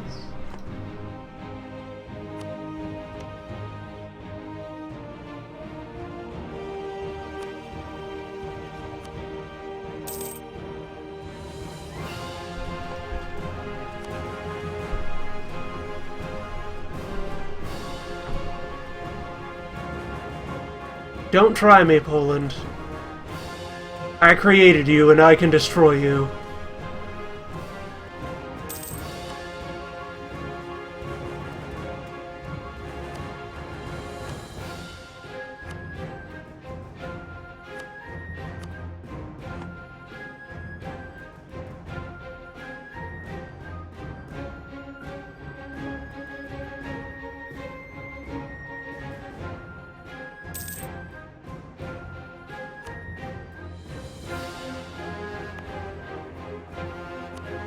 Sweden will remember this. Alright, I'm gonna upgrade some of my frontline forts to the next level since I can afford it. I have the tech for it, and the escalation of fortress levels is going to become significant. Tiny basic fortresses are easily overwhelmed by the number of cannons that an army will have at this point in the game. You gotta keep up.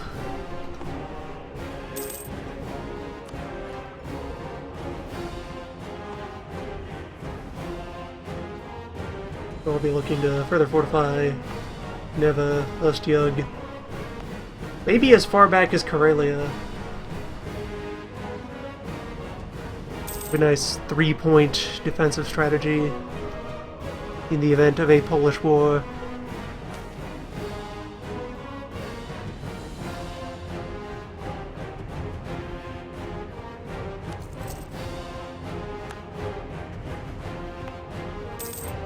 Disease is a terrible thing.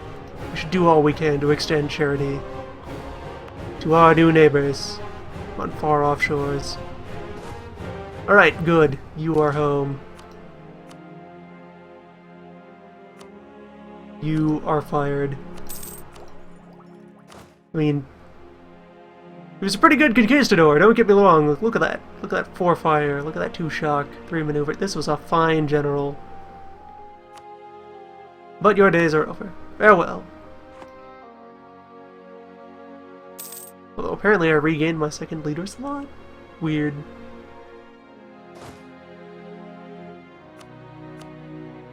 Netherlands have been pretty good to us, as far as mainland allies go. Our dear friends. We will do all we can to ensure their prosperity, and shield them against the Burgundians. Vile and loathsome beasts, who have been completely unable to throw off our spies.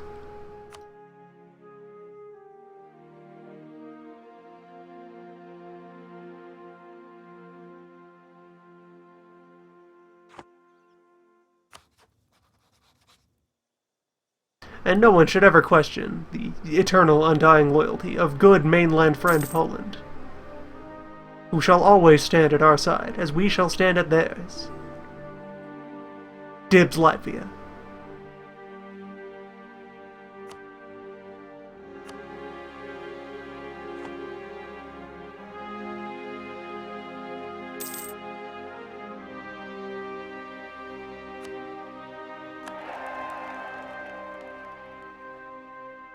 Yeah, that's a fine Castile there. That Castile and West France. Castile with a Brittany.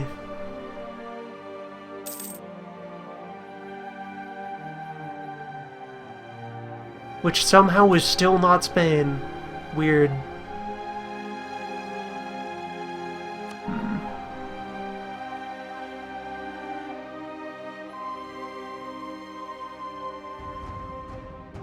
Due to a disastrous war that will happen 60 years in the future against a nation which does not exist.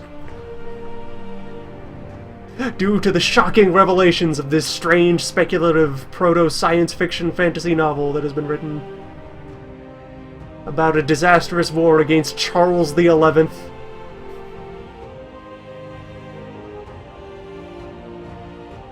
You can either take 3 free points of stability, which would be nice, or spend a stability to flip into an absolute monarchy, which is another government type that we would not get access to for a while, or, yeah, for a decent while. It's actually the next step up in monarchies.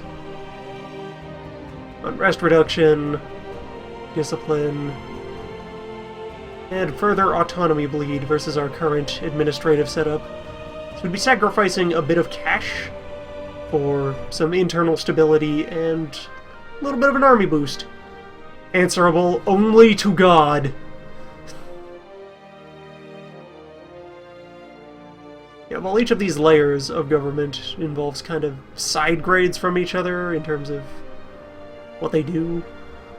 A lot of the times as you move forward in the game, the different number you could be building up is favorable compared to what you could be doing. Like, 5 discipline is great, but 5 fewer years of separatism? That's amazing. And more manpower, more culture threshold, those are great. Yeah, I think we'll take the chance to tighten up our laws. Johann Rosenstrel is accountable to no one but the Almighty.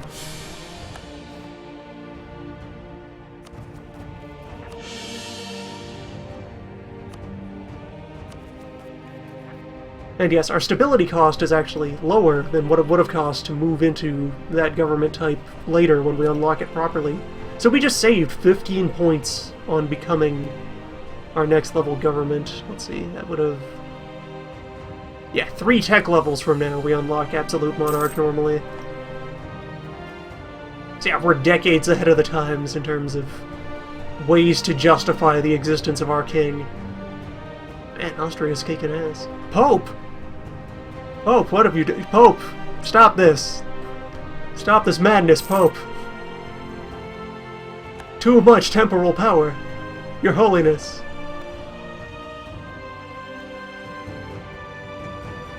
Pope's goop.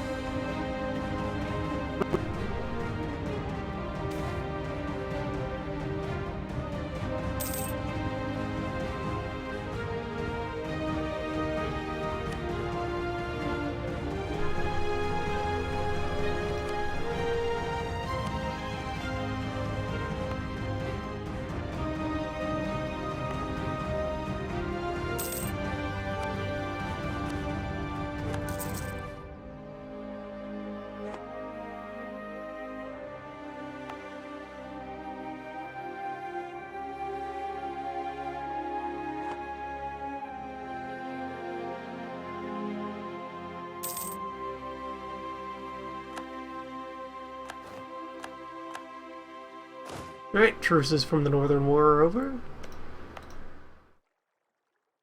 And this has nearly gotten large enough to qualify for those bonuses.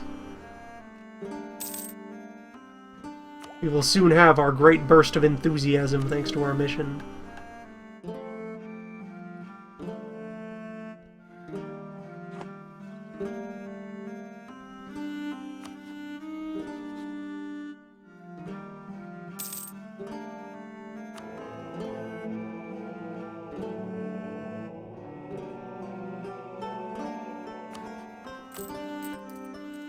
Got 1% inflation.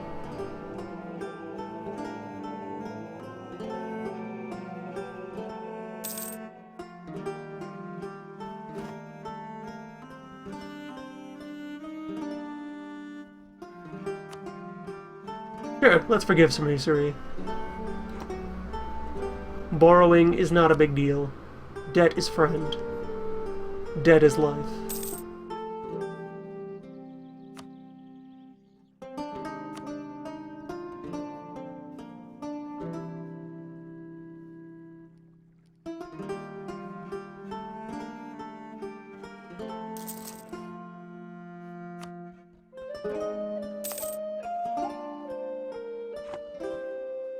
I'm gonna start using our cash flow to try and get the cycle started on building up more of our provinces. Got a bunch of vacant slots waiting to be put to work.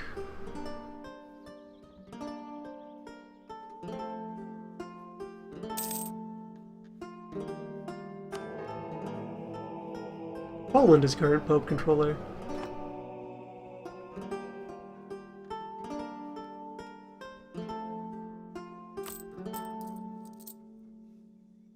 Do not cross me, Poland.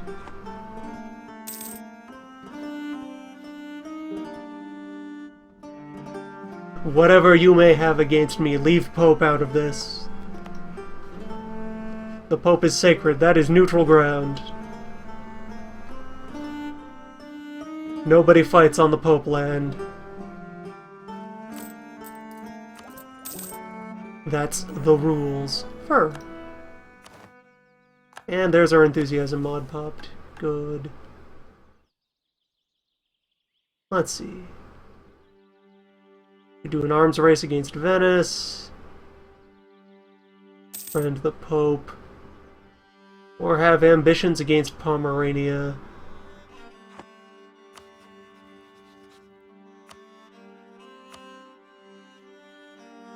My diplomats are busy. I've been keeping people very involved.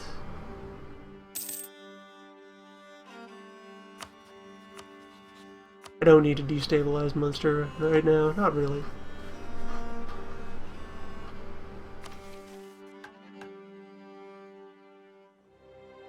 Okay. 100 is very easy to achieve, so I think I will do the Pope friend.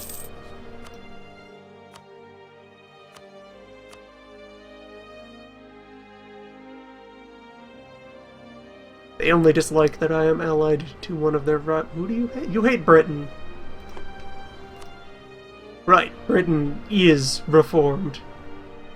They are almost entirely the extent of the reformed churches. There's Britain and Switzerland. Milan over here.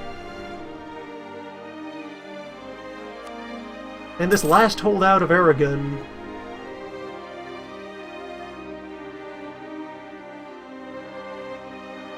Little bits and bobs.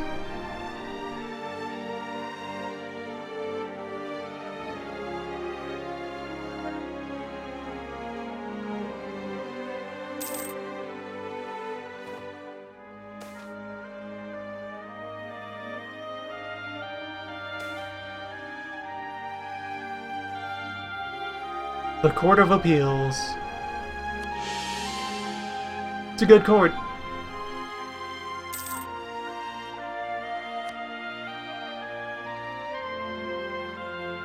Free stability cost. Good stuff all around.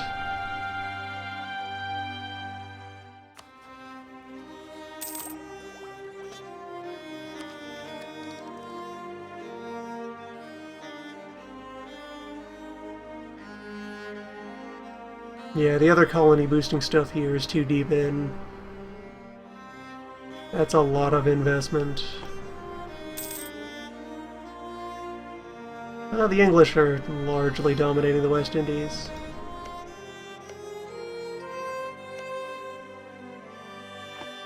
A bunch of the smaller islands remain unclaimed.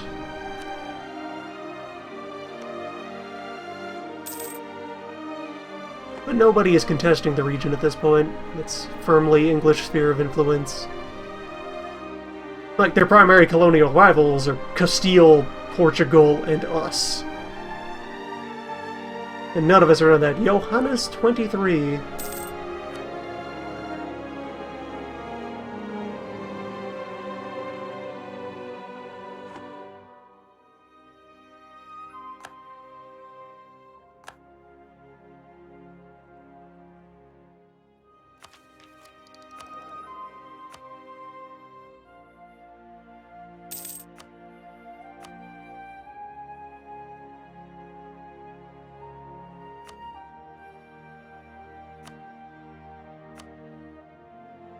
Yeah, just gonna go ahead and keep the pressure on with the,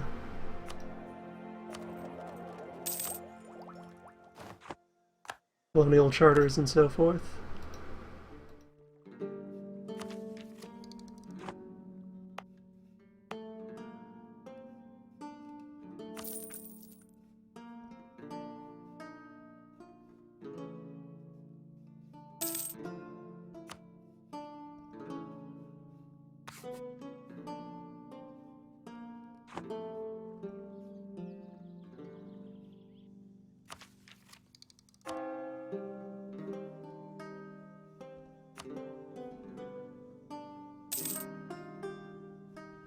So, converting manually, when you feel you would like to do so.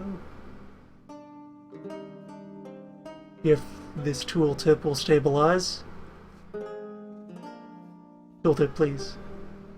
Okay, there we go. You absolutely tank your prestige. You clear off any religious flags that you have, so our Declaration of Indulgence and our Heretic Act there, those will both be cleared off. Their benefits will vanish. You get a temporary boost in missionary power versus heretics as the new ideas run wild. And you get a pile of money for reasons. Seized church assets, I guess.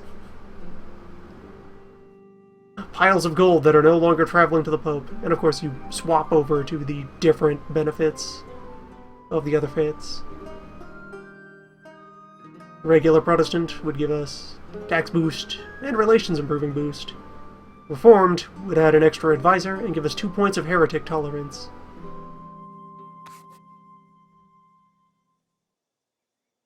I think regular Protestant used to give idea cost discounts, which was ridiculously overpowered. Just, hey, choose this religion if you want to win at everything, forever. If you want shitloads of extra government points to just do whatever with. Spend them on anything you imagine. Anything is possible.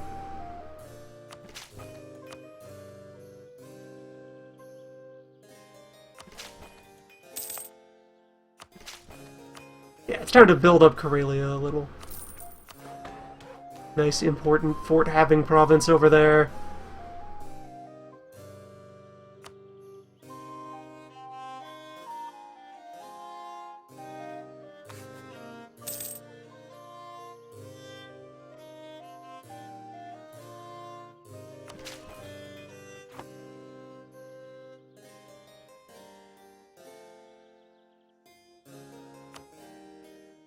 Yeah, I think the Reformed movement represents groups like the Church of England.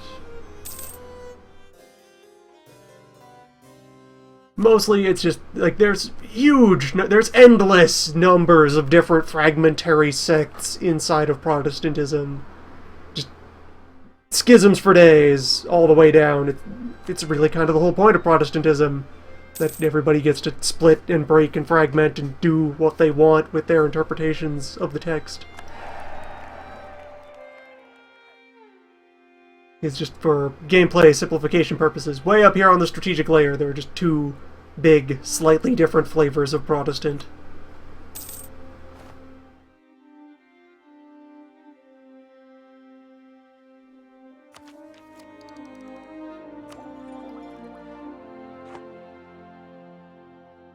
They're different movement. I don't know a whole lot of details about the Reformation, the finer points of it.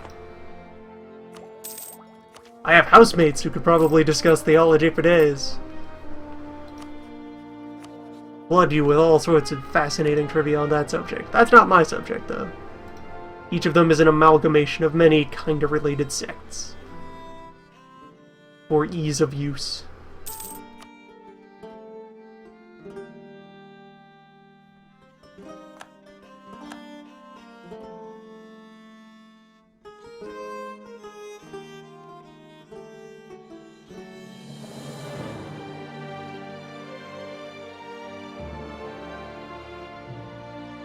Yeah, just taking a moment to look over the map here.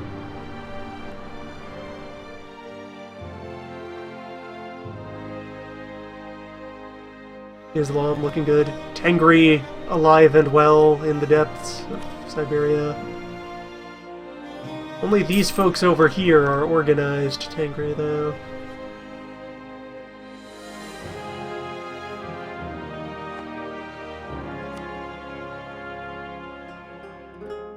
Everything south of that line. Confucians!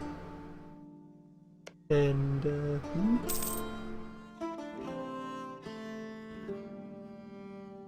Atrayanan? Apparently a Confucian branch. Or at least, like, there's a religion group consisting of Confucian, Buddhist, a couple other things, I think.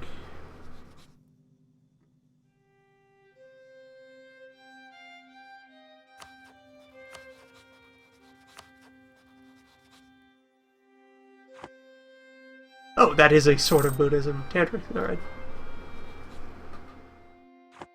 They've broken that down into further details since the last time I paid attention to the Far East's religious spread. Yes, very affordable grand ball. Take that. Party extensively. Celebrate prosperity. Feels good to live at the top of the world.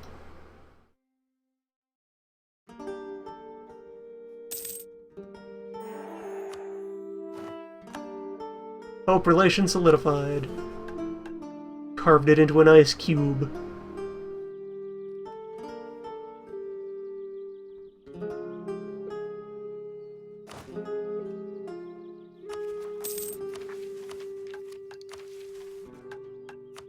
Yeah, sure, I'll do a Venetian arms race. I could build more troops.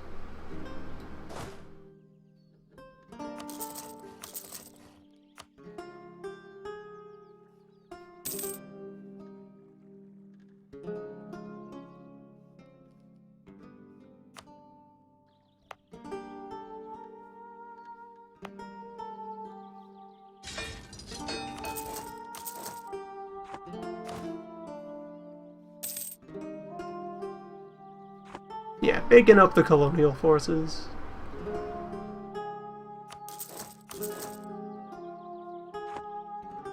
Make myself just a smidge over the support limit. 1 point is not bad. I can live with 1 point. Support limit will soon grow past that anyway.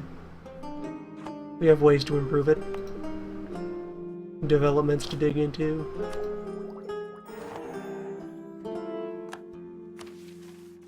Or perhaps the arms race will resolve the other way around and the Venetian army will shrink.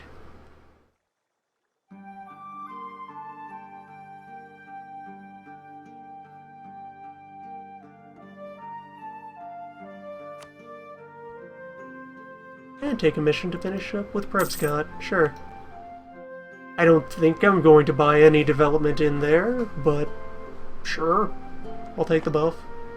I'll take the accomplishment. Slightly better numbers.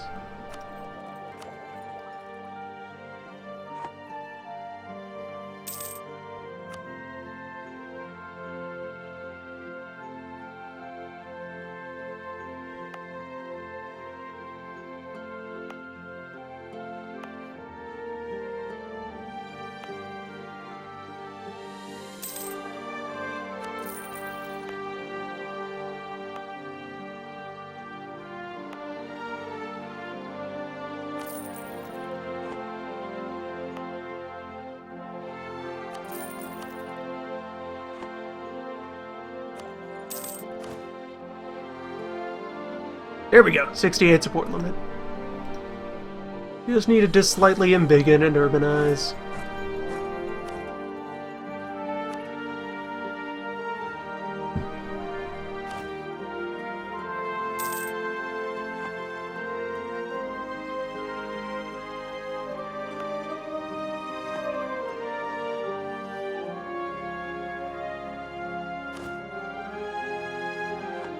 Alright, once I am done with Penobscot, with Penobscot there,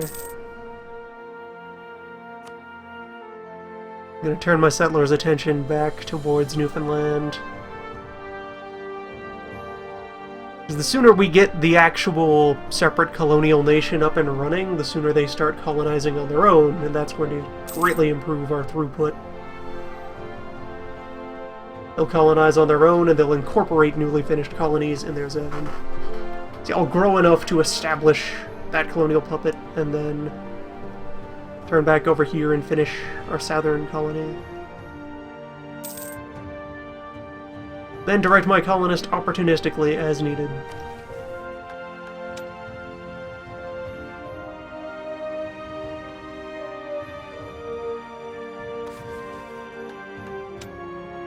We can develop a policy of hiring adventurers if we finished exploration.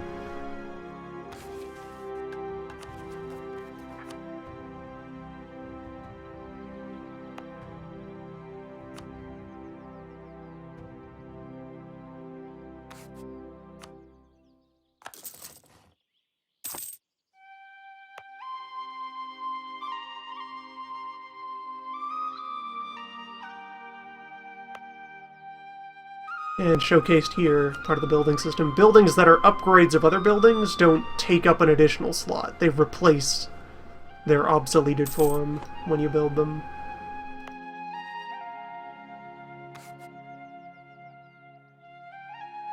The cost of the obsoleted building is also deducted from the overall price of the new one.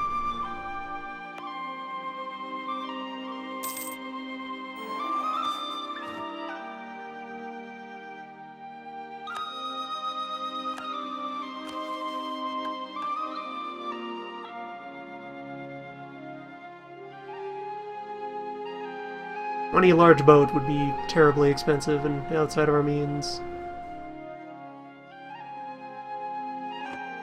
I'll leave our mission empty for now, see if something better materializes.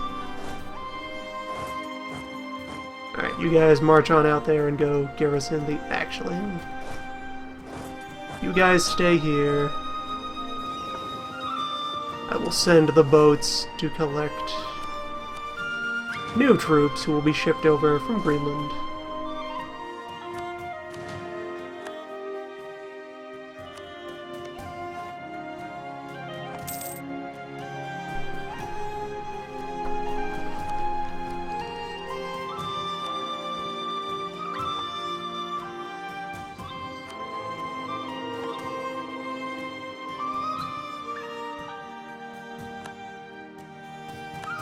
No guy announces us as their rival.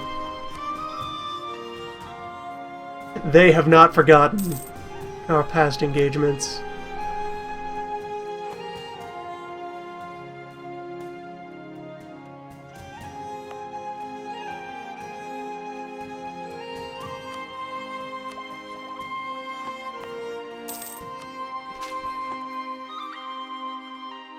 Oh, hell yes! Tontonac, Totonac, one of the Aztec states, did not manage their doom. You poor boys.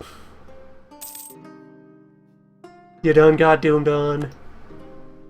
So I described during a previous session that all of the Nahuatl countries over here in deep Mexico, they have a unique mechanic tied to their religion, wherein their people have a very real belief that the end is nigh and must be staved off through great acts of human sacrifice. They're kind of in the depths of a big old cultural mania, and so there is a doom counter that rises, representing how very real and tangible this fear is at the moment, that must be fought back against by routinely fighting against your neighbors and so forth to collect sacrifices. When you fail to manage doom, doom falls upon you, and your previous leader is blamed for everything that's going wrong and thrown up on the pyramid and sacrificed. Your leader dies, is immediately replaced with a 000 Age of Chaos, in which things are going terribly wrong. Sure, 3 inflation. Hot chocolate. Fascinating.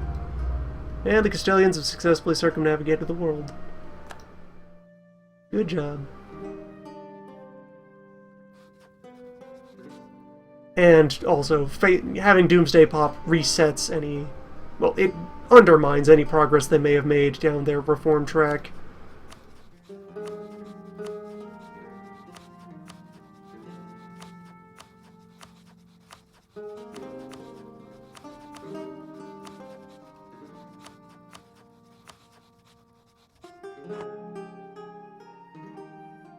The Mayans over here have a different advancement mechanic where you need to build up a certain volume of territory, then you're able to pass a reform that makes you give up a bunch of your territory, but moves you up a progress track and gives you some bonuses. And each time you're able to iterate this cycle, you're allowed to keep more and more of the land that you had attained until eventually you just solidify into one big solid nation.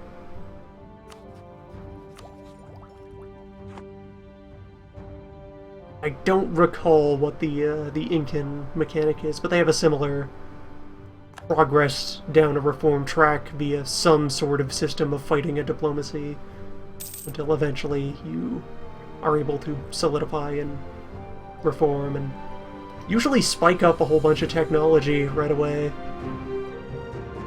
It's quite feasible once you get over those speed bumps to take any of the North American or any Native American group and play them feasibly.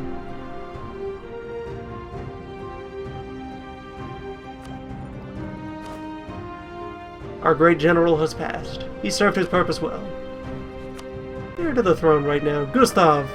Gustav's alright. I would not mind a reign of Gustav. He can live.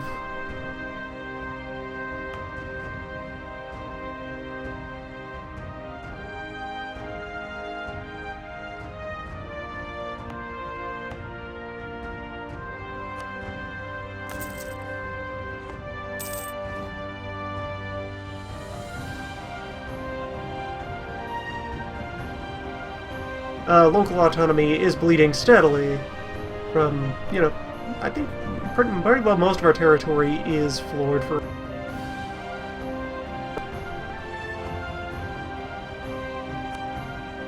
Wallachia seeks our secrets.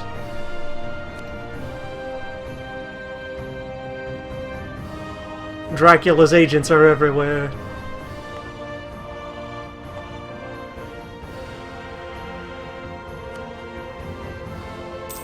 I'm watching you.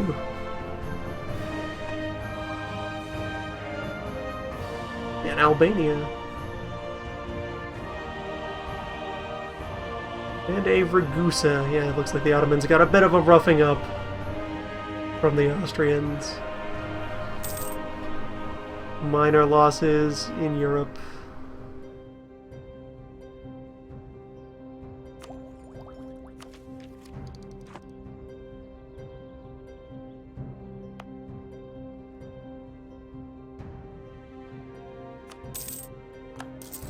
Go ahead and upgrade the capital fortress as well.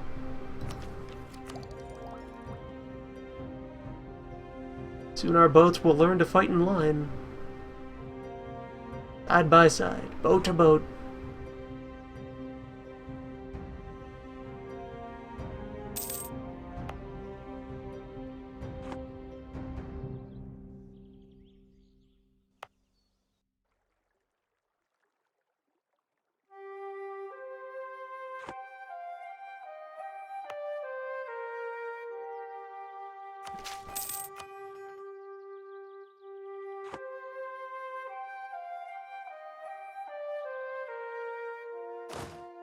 Finding myself a little overstuffed with admin points, mostly because I've not been burning up another idea group. I've been letting exploration just sit half-finished. Well, not even half, just sampled.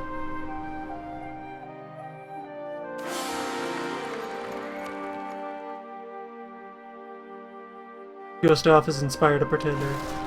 Gustav's legitimacy is being questioned. Farewell, Absolute Johann.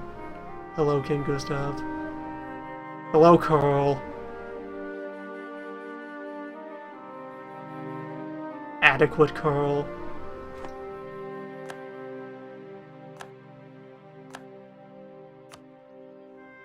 And Sven Ribbing out here thinks he is the rightful king.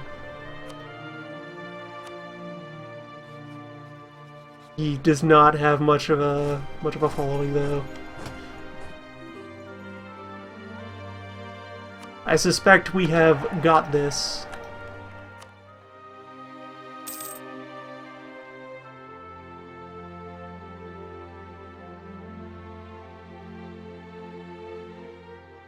Oh, Poland is helping. Hello. Good friend, Poland. Fighting hard to defeat the Pretender. Supporting the integrity of our throne. Good, honest, eternal friend, Poland.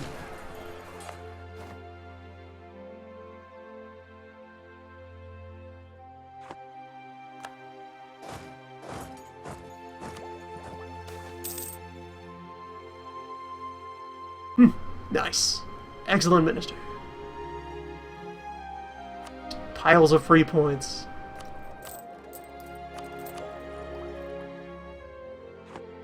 Still 3 years before I want to tech up. So, I guess I'm investing in things. Here we go. Investment time. Let's find somewhere in need of new productivity. Bergland.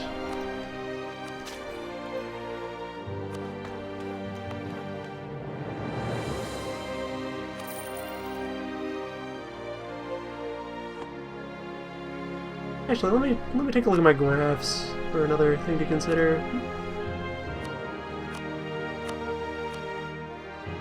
There, my pie charts, my culture ratios. Still mostly Swede, followed by Dane and Norwegian. Now noticeable fractions of Russian, Karelian, Sami, and Finnish remain our smallest minorities. I could consider investing in them to try and flesh out their slice of the chart. Country firmly, mostly Catholic, nearly majority, strong plurality. Our economy is mostly fish and fur.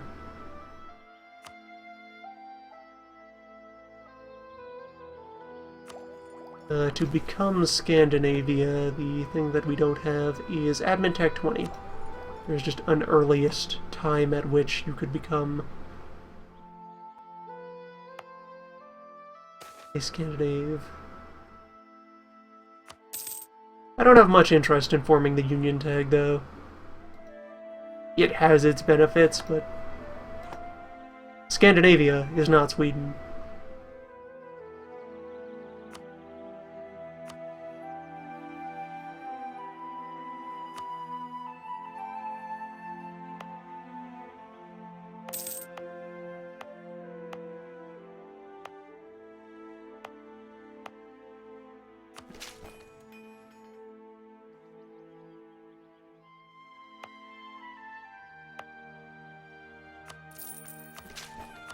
There we go. Pour a little more development into Finnish Finland, Inner Finland, Inland,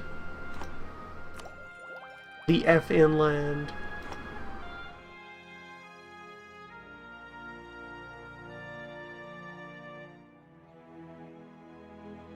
Alright, that colony was established, and I forgot to drag the soldiers over. Settle that now. Growing quickly, though. Once you get the numbers rolling, colony pace starts to pick up quite a bit.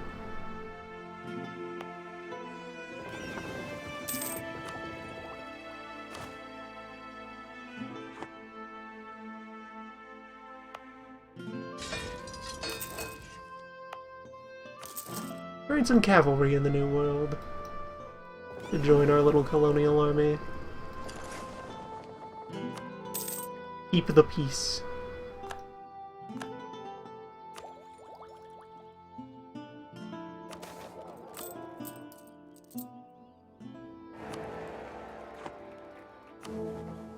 Franz of Austria remains emperor. The Netherlands actually stopped liking us for an imperial candidate.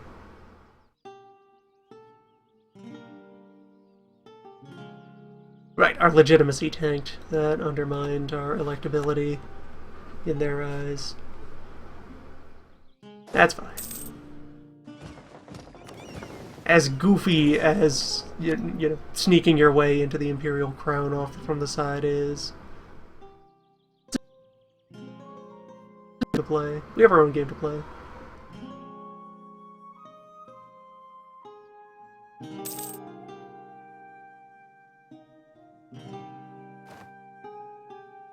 We're not HRE, but non-imperial countries can be elected. Any Christian monarch can be chosen as emperor.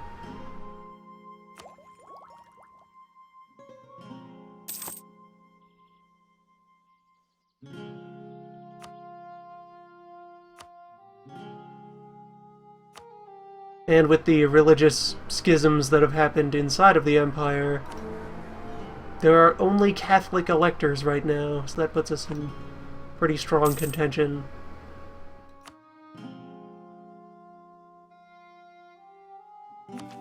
Compared to many of the ways it could have been.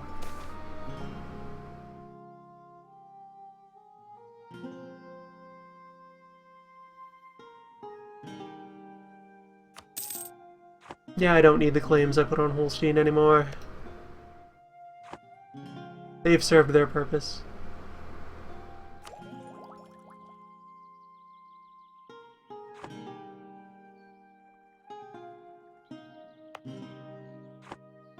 When I wish to take in Holstein, I will do so by other means.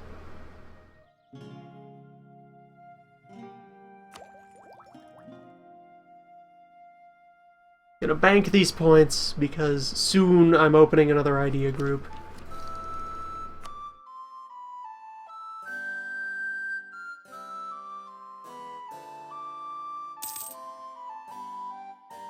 Yeah, let's go expansion. Expansionism for a different source of colonist. An extra merchant will be handy. And then settler increase, recruitment time, extra relation slot, very important. Faster boats, faster boat making, advanced boatsmithery, and just a bunch of trade power. The capstone is a free CB against India and Asia. Just anyone over there. It's handy, I don't expect to use it, but if I have to, it'll be there.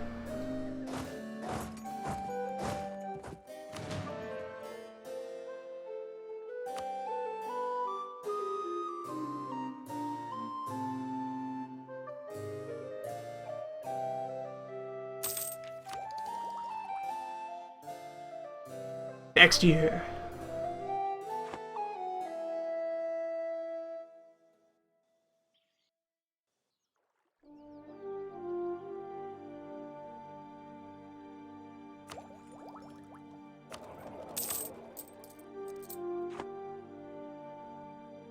Yup, hello, British colonies on the mainland. My rival. My friend. My rival. Settling into Chesapeake.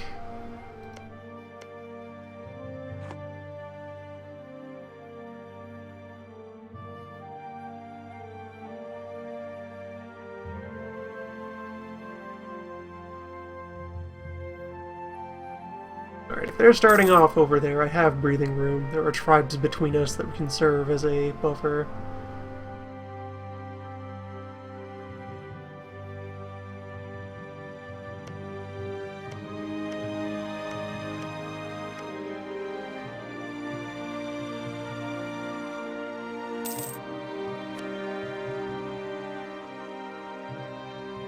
Yeah, there's a couple of trade node provinces here. Yeah, river estuary, and a natural harbor. That'll be worth snagging.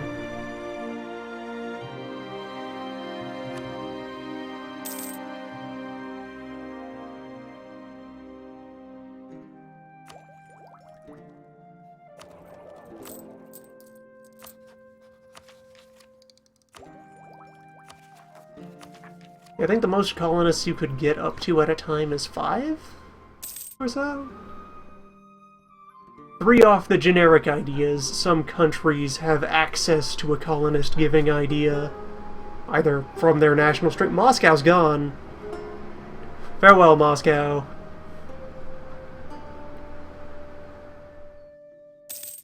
You were a good foe. Yeah, some can get a colonist off of their nationals or off of various sub-mechanics. Like, pretty much all the native groups in the Americas have a way to get access to colonists. to start expanding their borders. That's far more colonists than you would ever need to accomplish most reasonable goals. So you could have unreasonable goals. Dream big.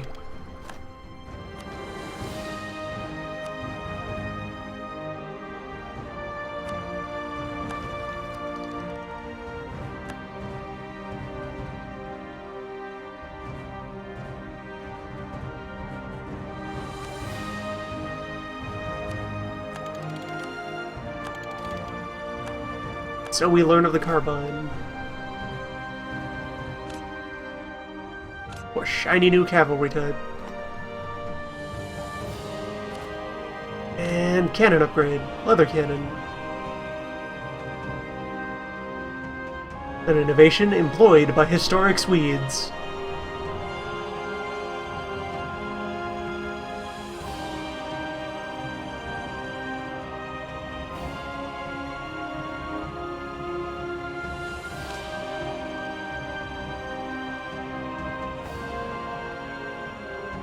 During some sort of hypothetical Pole-Swede war.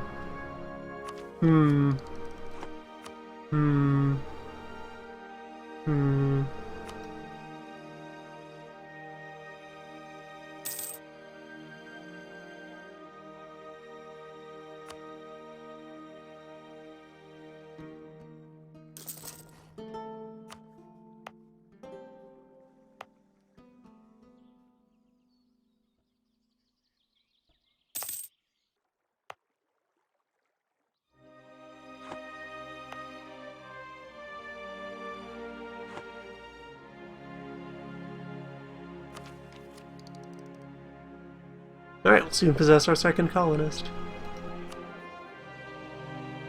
And given that Gustav is kind of mediocre at admin, and Karl will be as well, let's just go ahead and declare an admin focus for a while. I will want to burn through that idea set as quick as possible.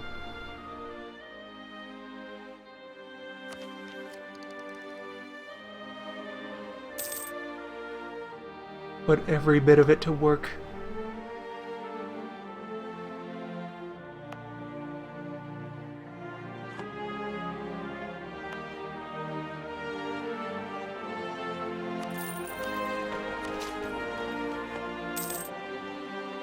Wait, damn it, I didn't want to spend admin.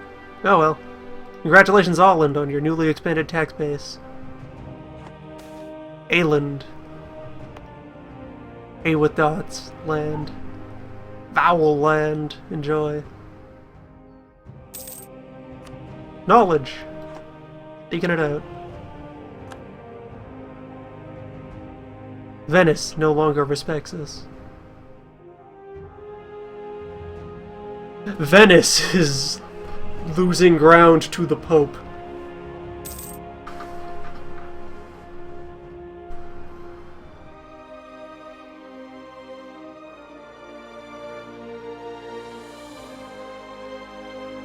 Your Holiness, what have you done? Portugal's being devoured by Castile.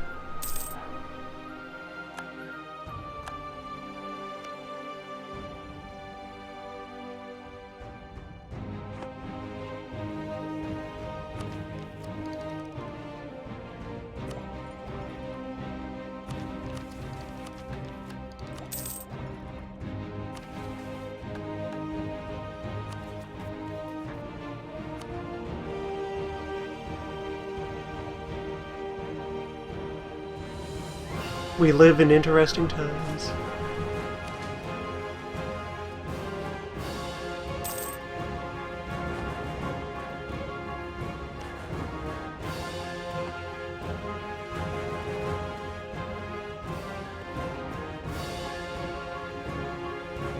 Alright, so for this colony I think we're going to start snaking our way down the coast. I'd consider leaping out and grabbing the other extreme that I'm thinking of, but there are benefits for growth rate if you make sure to keep your colonies next to each other. I think we can win the race.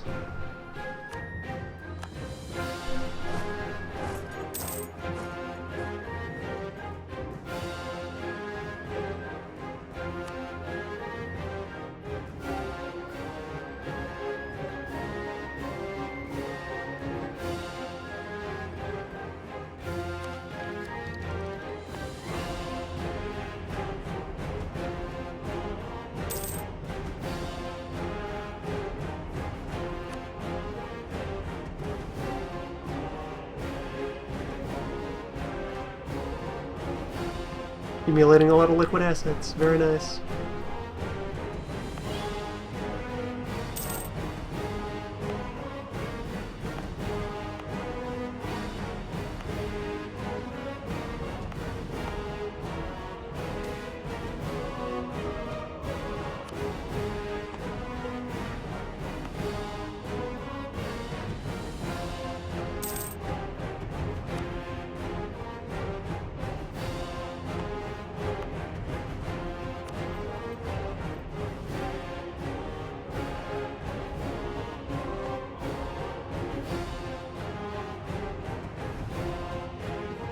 I think I'll actually save up to throw down more manufactory.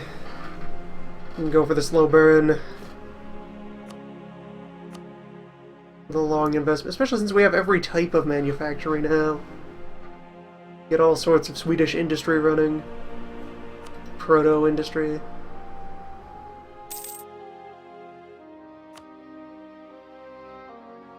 The old manufactorums.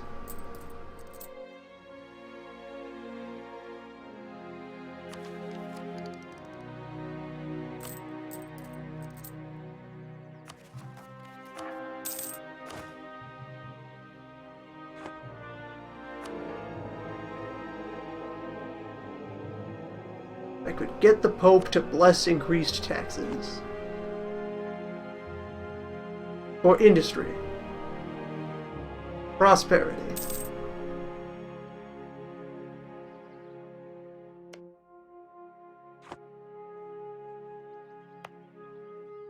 I mean, come on, Pope. I'm sitting way over here on the ass end of nowhere and still remaining nominally Catholic. You owe me. I mean, also Poland, but also me, especially me. You owe me for Poland. Never forget who made Poland. I have 4 cardinals right now? Yeah, got a 4 set. The best cardinal counts are Venice and Castile both have 7. Or no, Poland and Castile have 7, Venice has 6, Burgundy has 6, Austria has 5.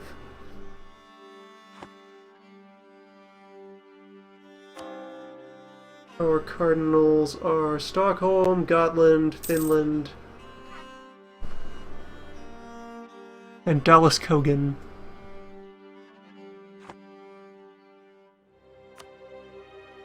Our various lands.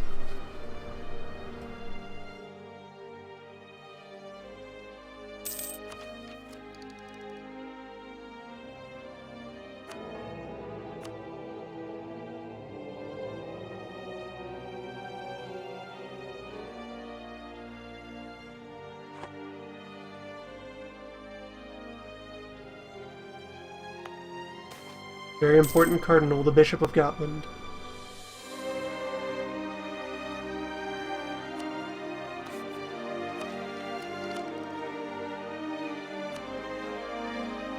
Burgers, donate!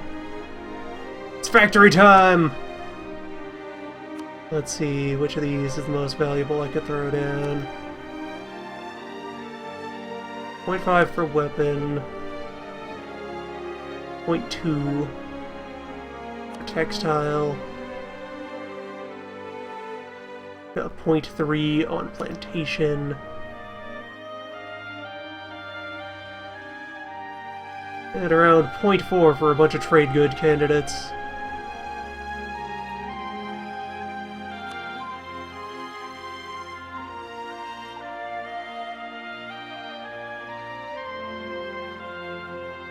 Weapons it is.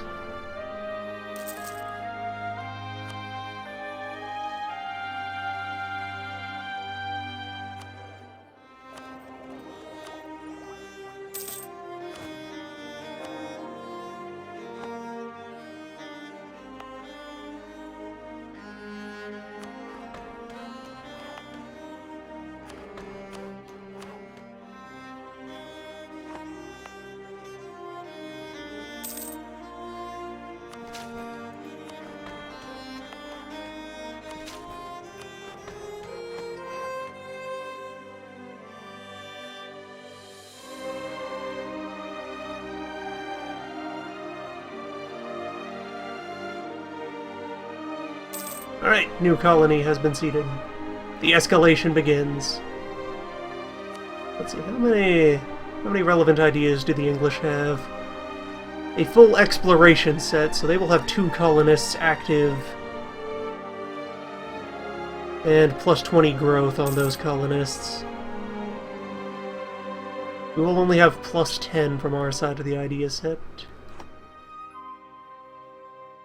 It will be a little slower paced.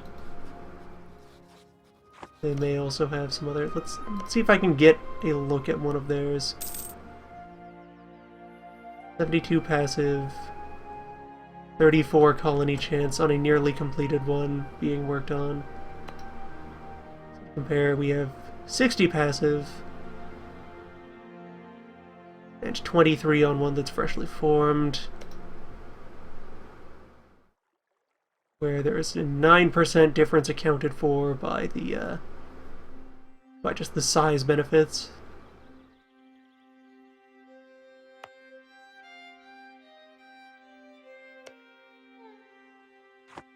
Yeah, so they have slightly better numbers than us on that front.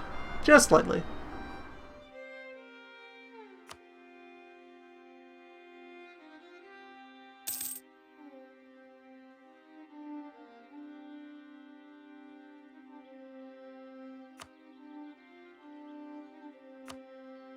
Once I have the seed population down for the north, I will turn both colonists over here, if it's still time for that, and make sure to just dig in there and establish our coastal border.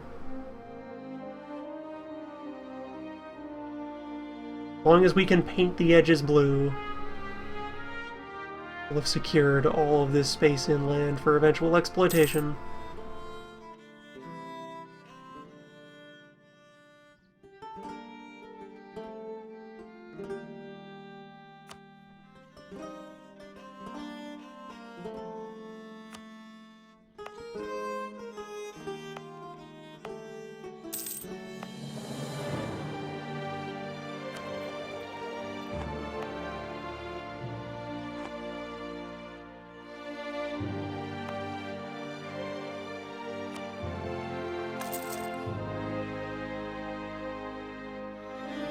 Bornholm deserves to be a thriving center of commerce and enlightenment. Headmaster Recruiter. What a shame.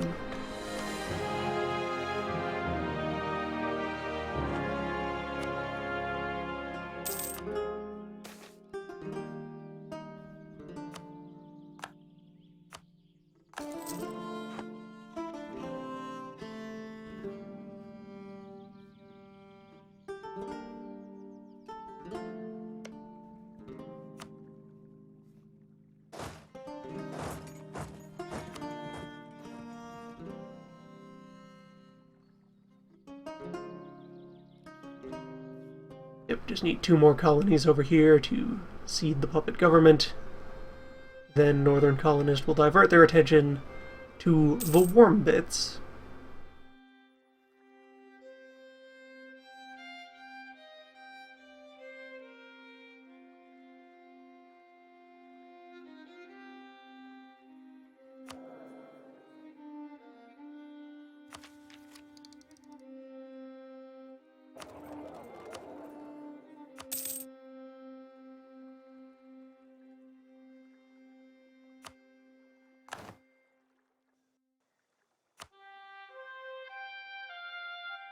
Going to work the clergy a little in order to get things done out there.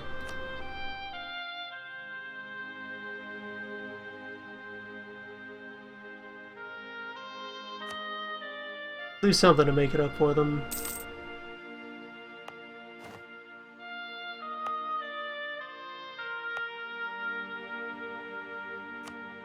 Here, have another territory to administer.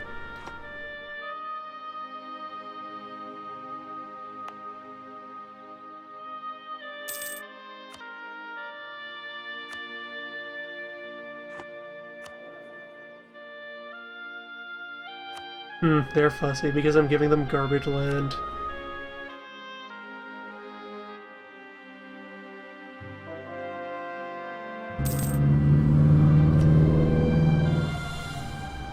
'Tis the season.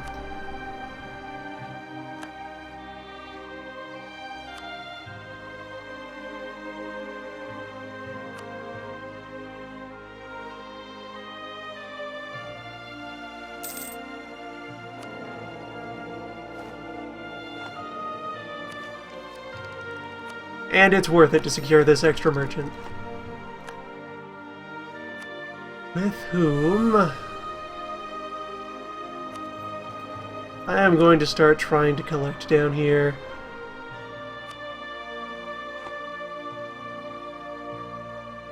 Let's make that happen.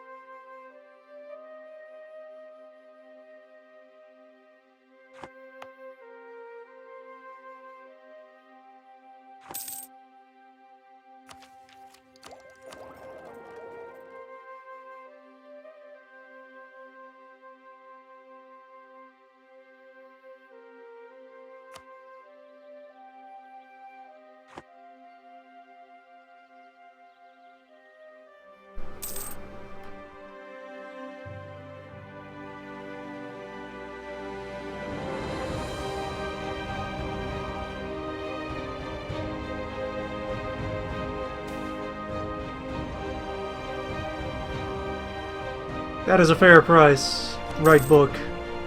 Write book and spread glory.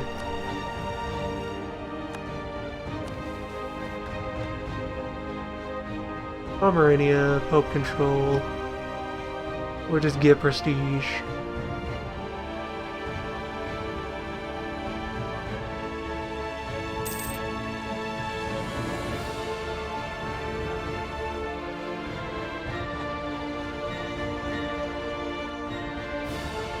If you get the base game without the various content DLCs, you do get the majority of the mechanics of the game.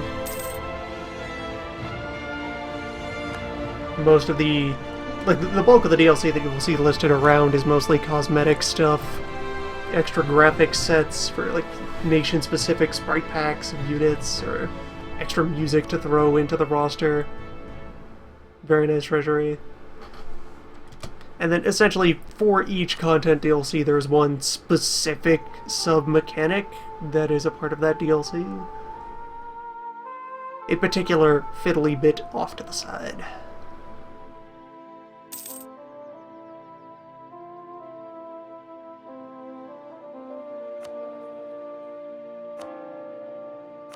Things like this whole Estates tab, that is part of a DLC. Bunch of particulars about anything that feels like it has a really fine-toothed subsystem is probably a DLC module. That is its own little thing. You consider putting together like a short list of DLC-specific mechanics for easy showing around.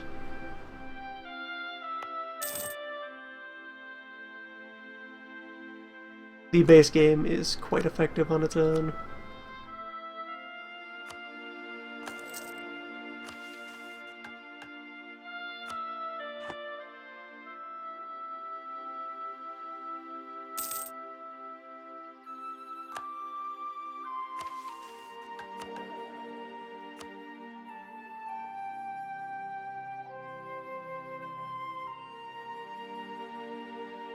It turned cash into priestly loyalty.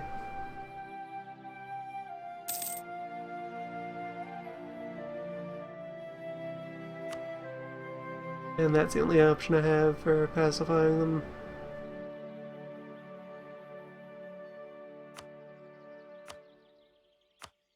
I can at least use their other functions.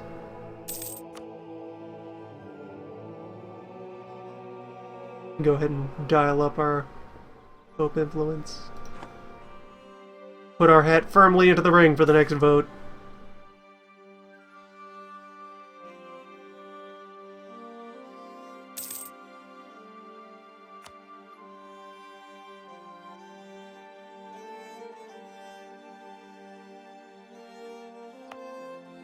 think I gave this province to the clergy anyway. Yes. Priests have control out here.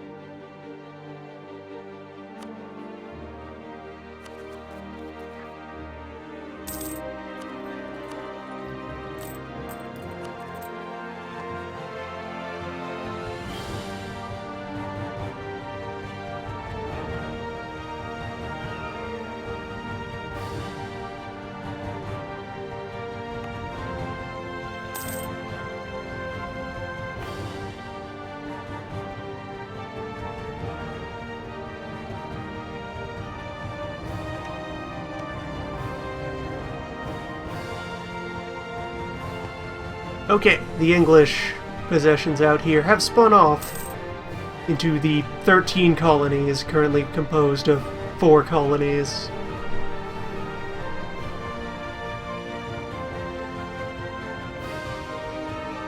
Proto-America is underway down there in the New England, the South New England, the new not New England.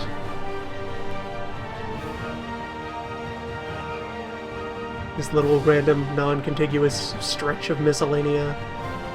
There's probably someone living here who's drawn a map that says that everything west of this line is rightly British territory, just zooping off all the way in there indefinitely off into the question marks, the here be dragons.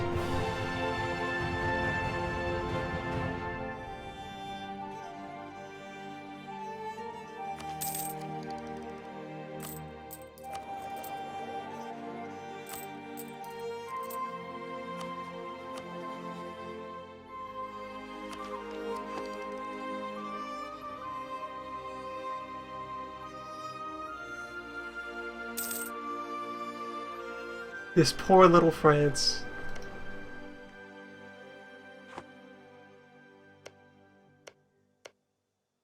What have they done to you?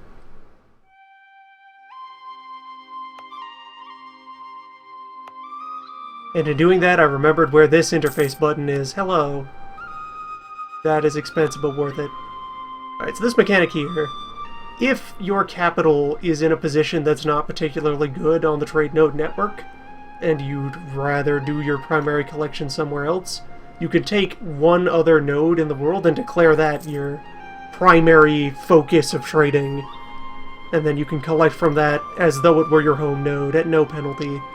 So I have now done that for Lubeck. Lubeck now acts as if it were our home node for collection. We automatically collect, we get our full level of trade power when collecting here, and plenty of other benefits.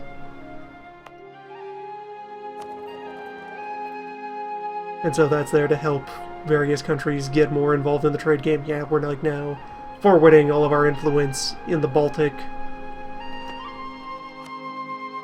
downriver towards Lubeck.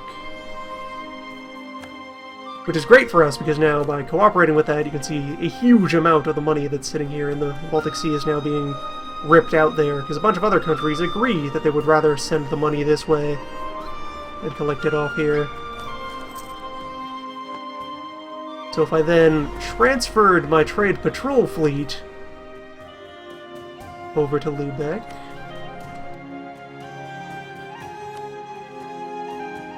I can gain leverage.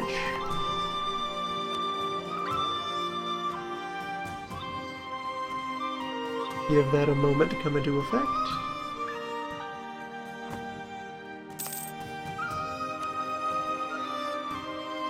There we go. Now we're pulling in, bring the money down.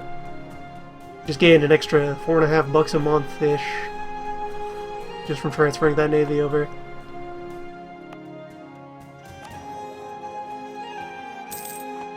Less money being ripped out of the Baltic, but we can deal with that through other means. Like more boats.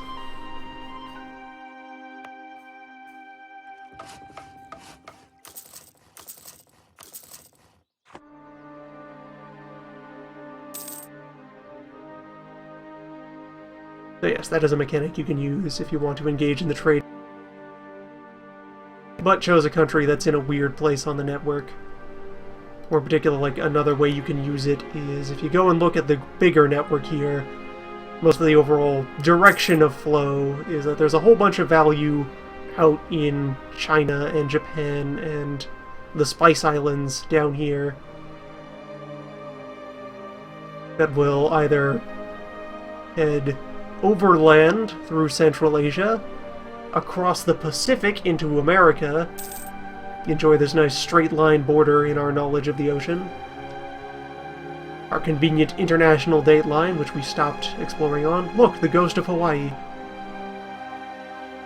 Yes, that value will either go overland through Central Asia, across the Pacific into Central America, or make its way down through Malacca, and then it has its choice of running around India and up through Egypt, or down around Africa and eventually looping all the way up around to Europe. And if you were a country that, say, had a whole bunch of trade influence going on out in the Far East, but somebody else had control of important decisive nodes along the way, like if you were the Netherlands or Denmark or us, and were doing a lot of Indian trading, had a whole lot of wealth in India, but if we allowed it to travel down the network normally, it would be stolen by, like... It could be stolen by, like, the Ottomans using control of Arabia to push it up this way, or the English or the Spaniards having control of nodes out here to push in their direction. We could declare our trade node to be out here and just collect it directly, rather than putting it at risk by sending it into hostile waters.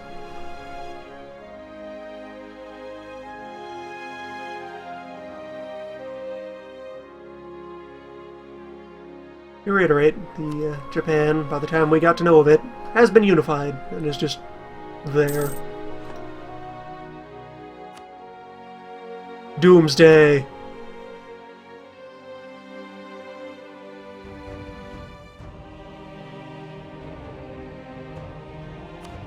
Doomsday for me, Tech. Doom continues. Doom is inevitable.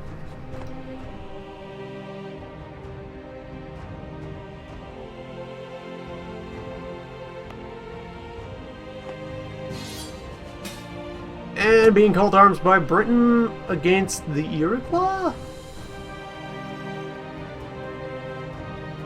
Britain, this is a colonial... Why are you calling me England? England, this is... Why do you gotta put me on the spot like this? Yes, however...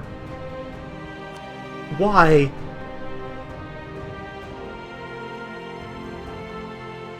I can get why you're fighting it. Why do you want me involved?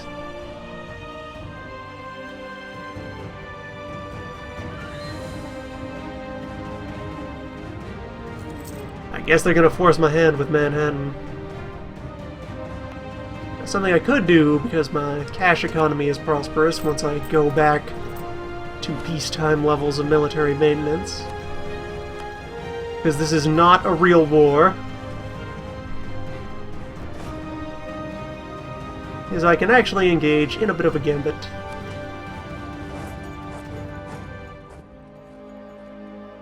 Where, okay, yeah, there's the Iroquois. They're gonna do what they do.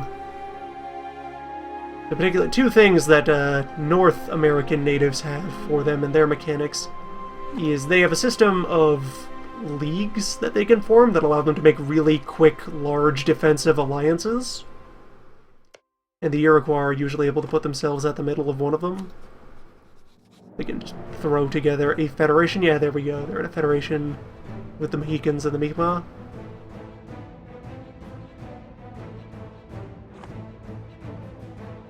So yes, that allows them to build up a big pile of defensive allies. And they can also... They have fairly high... put together very large armies. They don't have a lot of manpower to back them up, but they can build quite tall.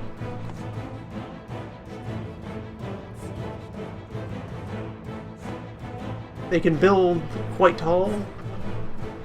They can bring large folks together. And when they do have a numerical advantage like this, they will quite reliably pummel even very advanced. Oh, this is hostile territory, isn't it? Bail out. Why did you walk through the... Guys, please, stop this. All of those men are dead now.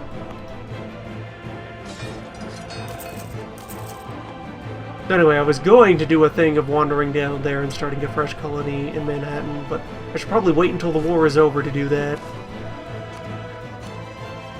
And meanwhile, we'll take all of these forces and march them to the other colony.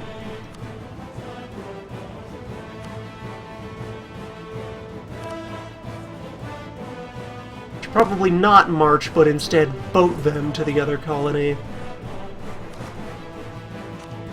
Get around all of that hostility. I'm going to answer the call because I am a good, faithful ally and friend to my Anglo buddies. I am now going to do nothing to help them in this war and watch the 13 colonies burn under wave after wave of native troops. That will probably take like the first offer of white peace.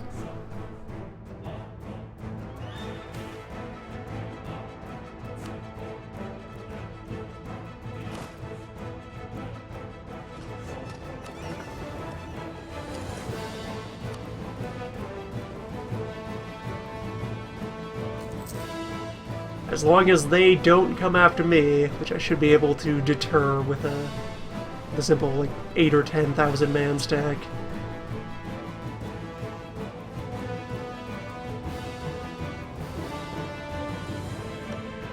Like, let's see here. 9 military, 9 military, 8 military. They are a ways behind. Britain started this war, and they can end it on their own. You started it, you pay for it. Oh man, there's the good stuff. So, an unfinished colony is an extremely vulnerable stretch of land. If you occupy an incomplete colony, you can just take it immediately. Just spend some points and annex it right away, for free. So this former English colony here in Lenape, that's now native land. They've just swiped it. Likewise this one. The finished ones over here inside the 13, those have to be dealt with under normal terms of war. But yeah, now there's 60,000 native warriors rampaging around. Giving the English what for?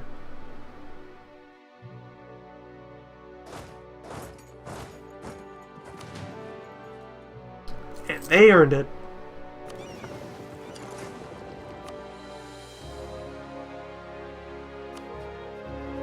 You made your bed, George. Gotta sleep in it. We engage in peaceful business. Cooperation and coexistence for mutual benefit of all. You had to go and get greedy.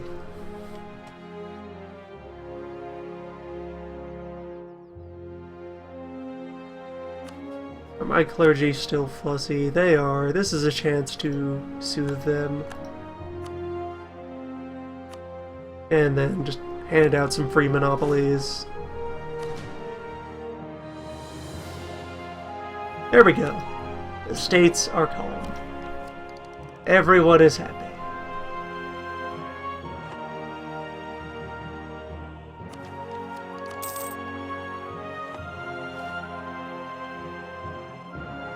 The Pope remains mighty and terrifying. He is nearly finished with Sicily.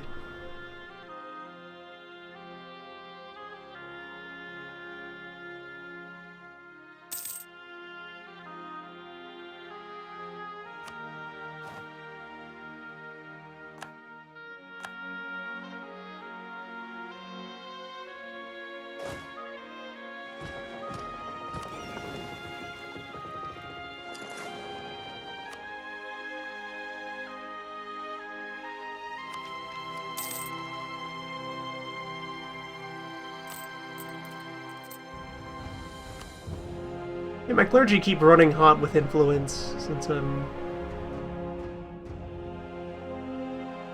making a lot of use of their services. It's worth it. I can keep them in line. The odds of a coup are quite mitigatable.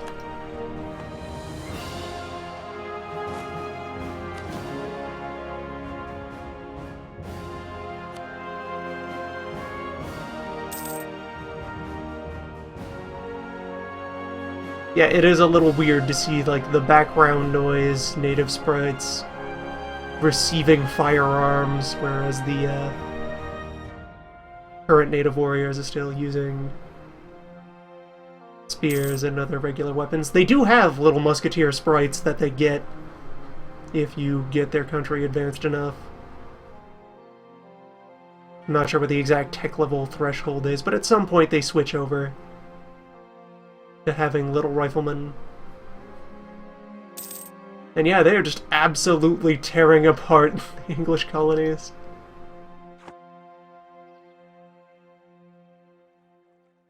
Oh yes, by the 1600s, absolutely. There has been all sorts of arms trading going on all throughout the Americas. American natives got themselves very heavily armed the moment people were willing to sell to them, because hey, the gun! It's useful.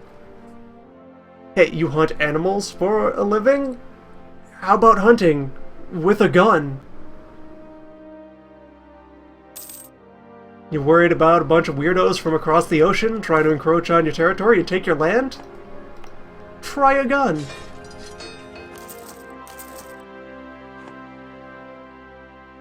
And yeah, horses have made their way over. At like very early tech levels, all of the Native American tech groups have no cavalry types available to them since wild horse had gone extinct in the Americas. There is no horse native to the continent anymore. It was only after contact with Europe that horse was reintroduced, and very quickly adopted, because the horse is a very useful animal.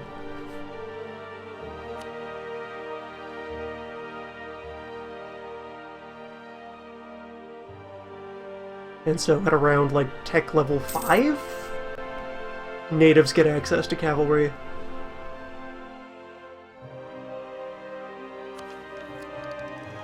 Five or 6, somewhere around there. I have no way of checking from here since I can only see the Europe group unit types.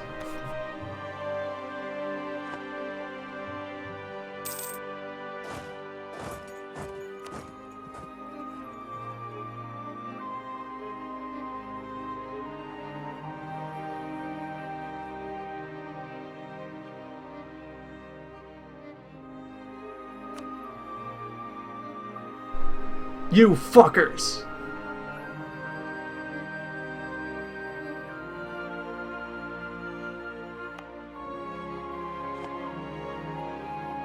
You walk all this way. You come into my home, and you do this to me?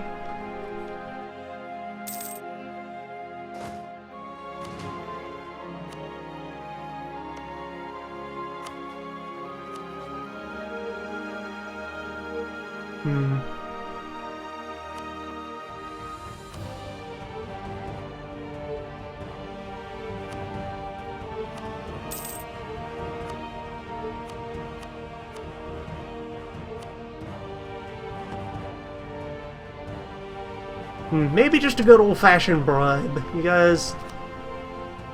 You want some fur? You want fish? We got fish.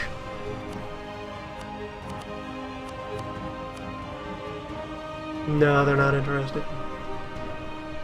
I'll just have to wait them out. 20,000 of these fuckers on my land.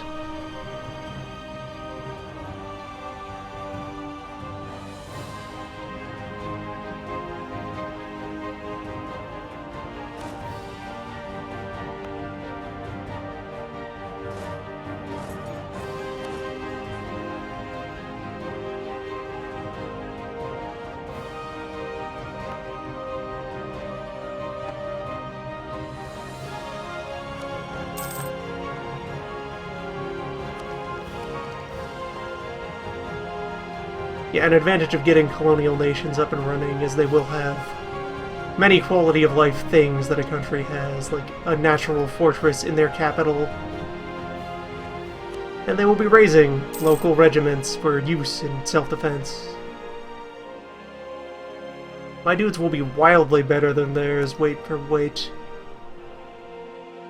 Just 20 against 2 is never going to work out in our favor. Printing press! Good. I love it. Print so many pamphlets.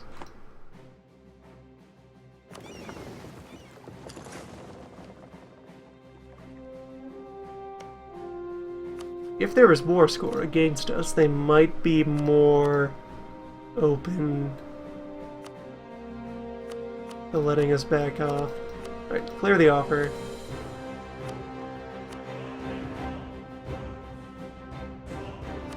You like reparations? You're not interested in reparations. I can't just concede at you. England, why you do this to me?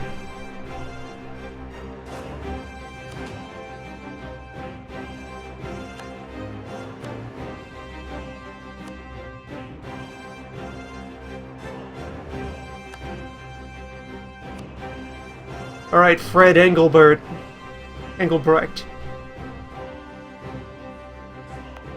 It is time to retaliate.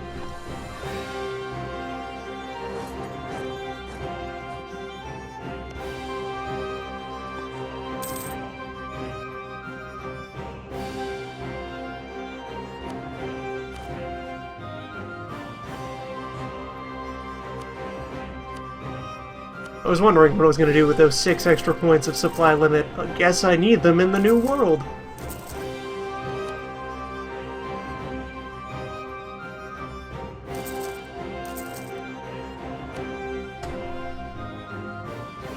Got some folks who need to learn respect.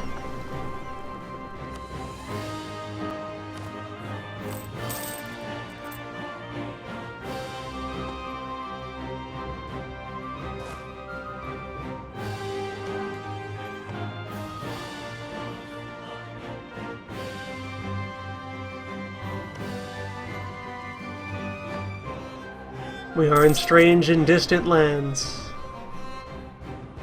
home to people quite unlike our own, who have not learned the lessons of the past. They have not heard the sagas of our people. They do not know to heed the Swede.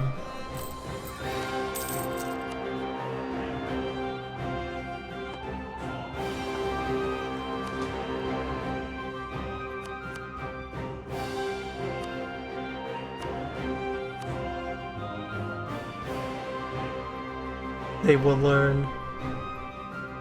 Yeah, with all of the Mohican soldiers trapped over there, I should be able to burn down their homes and force them into submission.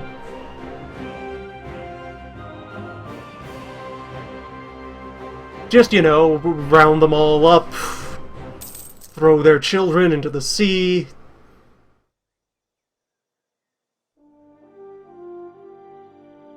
Torch their homes, salt their fields, topple their sacred icons, find their burial mounds and unearth them.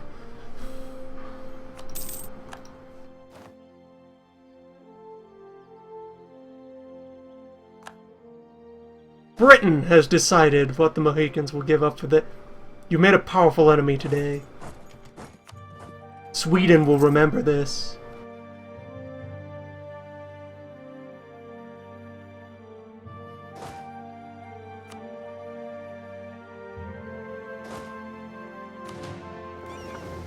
Anyway, let's bring the reinforcements over and go exact punishment.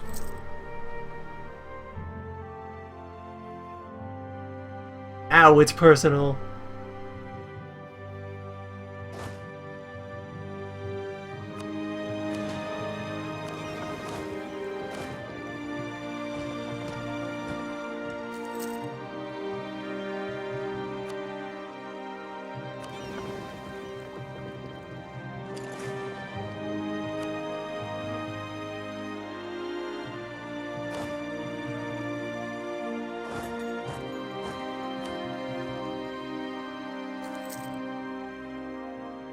You'll get yours.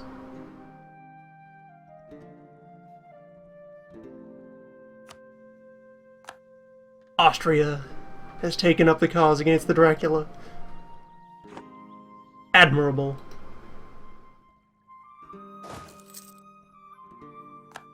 I no longer like you, Austria, but I can at least respect you. You have integrity.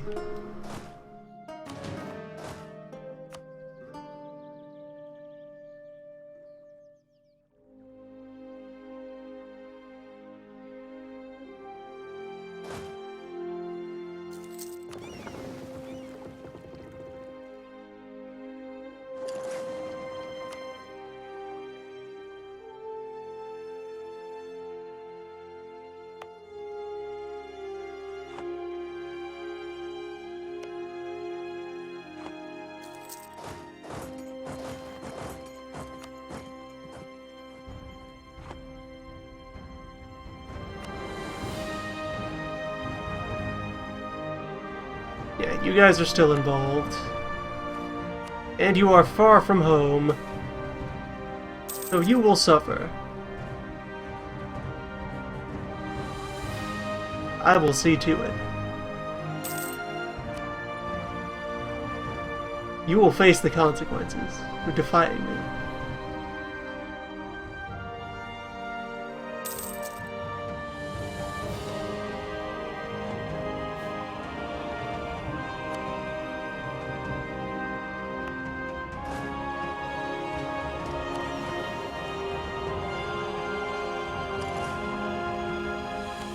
This is not even our final form. Balloons in Sweden.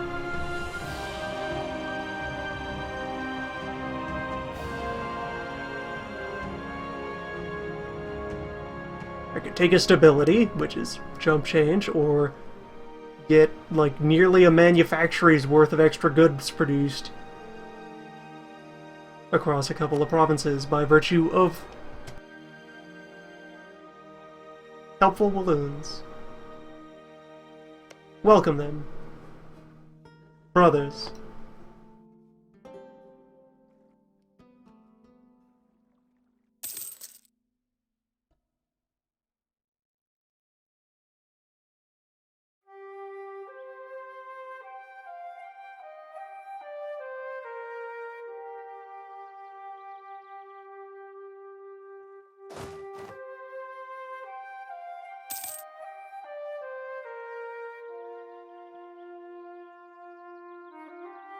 Androscoggin is complete.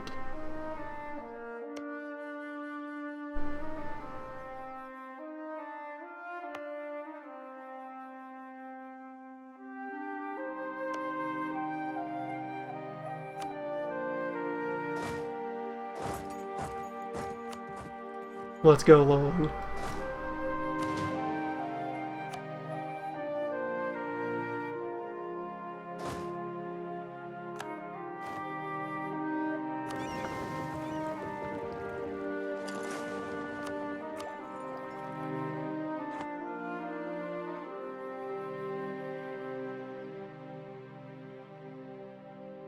Yes, this war has been quite useful for slowing down the English.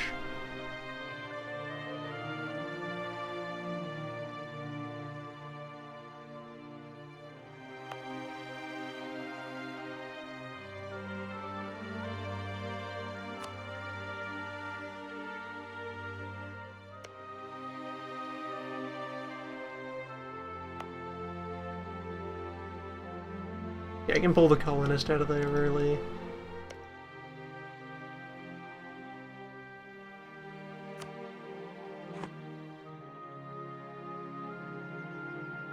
These folks will transfer over. And this place will be done soon.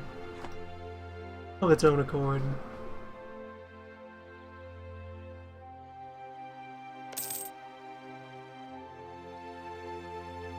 The Iroquois don't have much against us outside of this current war that England started. With a little political realignment, we could pick them, or perhaps some other tribe. some other tribe, alliance, or band to be friendly locals to serve as a buffer.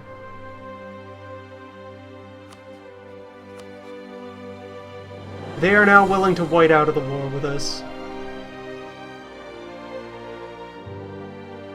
Perfect. England won't like that, but fuck them.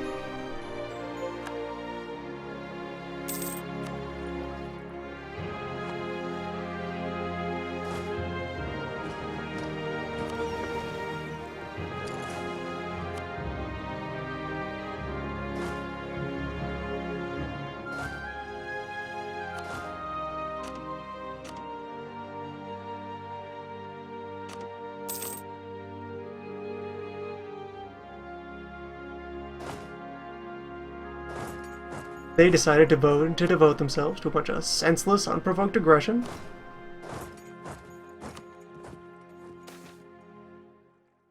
And now they can suffer for it.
Alright, our foothold in Manhattan has sprung into existence.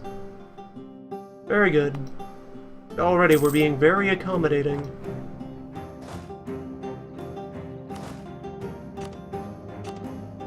Getting a nice reputation.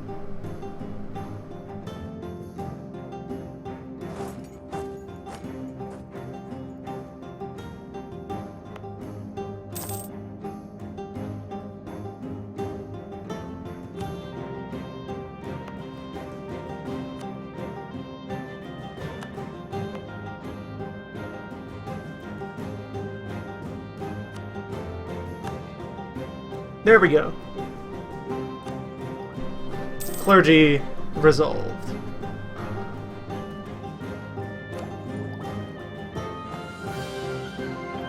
And now England plunges into civil war.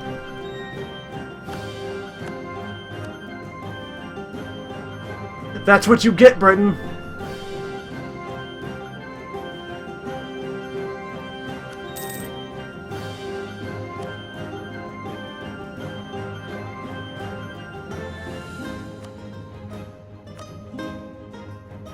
Now, you know I feel for you, dear, beloved ally, Great Britain.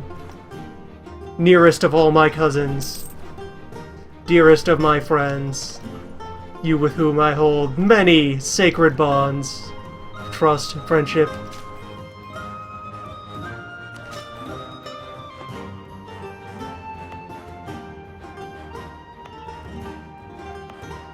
So let me send you some advisors in your time of need.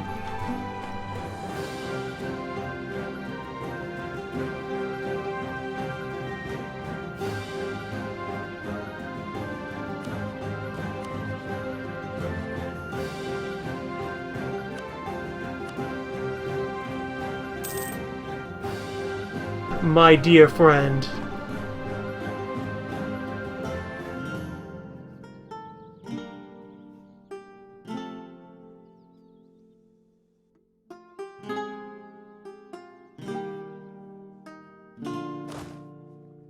Yeah, they're efficient? No, they're not. 50% is exactly the cutoff line for that. So I'm kind of muttering about, so for each tech group there is a cavalry ratio at which armies can function efficiently, but and over which, if you cram too many horses into a unit, they just have no idea what to do with themselves. And it's looking like for Europe, that's half and half is the limit. Ottoman and Middle Eastern, and especially steppe nomad armies can use much larger ratios of cavalry.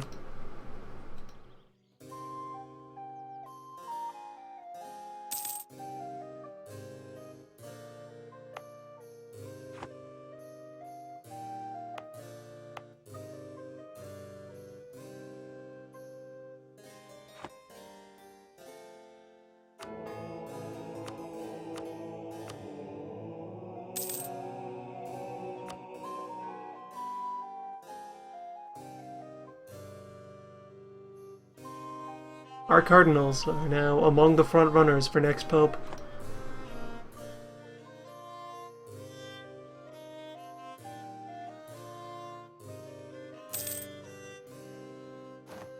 And there we go, another colony down. There we go. Britain is considering dissolving our alliance. Oh, it's awful to hear you say that, Britain. I thought we really had something, you and I.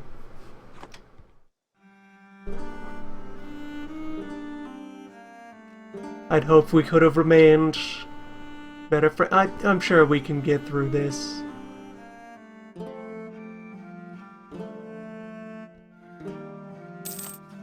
There is still so much more here in your horrible, desperate time of need. Let's see. Is there any group small enough that I could reasonably...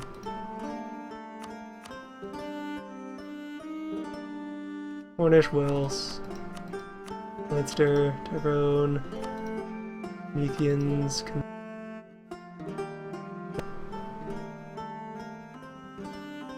Surprised there's no... Well, I guess because Scotland actually still exists.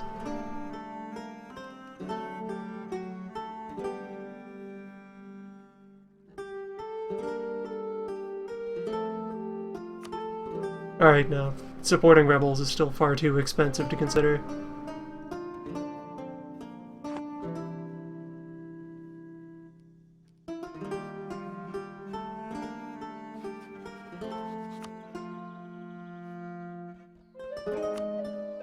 Oh, there are no rebels in the Highlands.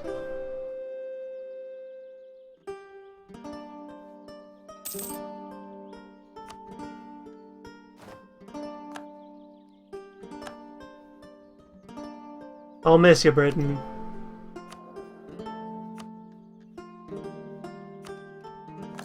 I'll always keep a candle lit for you, my dear buddy England. Remember, I'm looking out for you, Britain. We never forget our obligations to our allies. Our good, honest, dutiful allies. Don't we, Britain?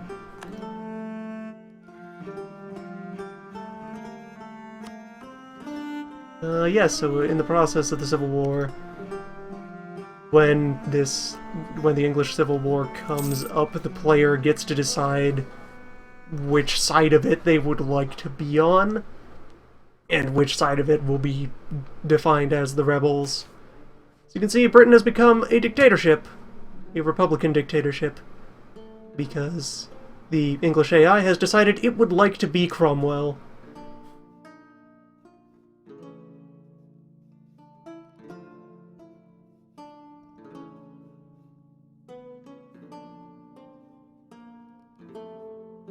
Burgers are gouging.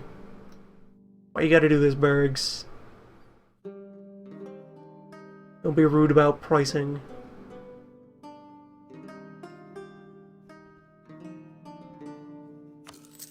I can afford the cash.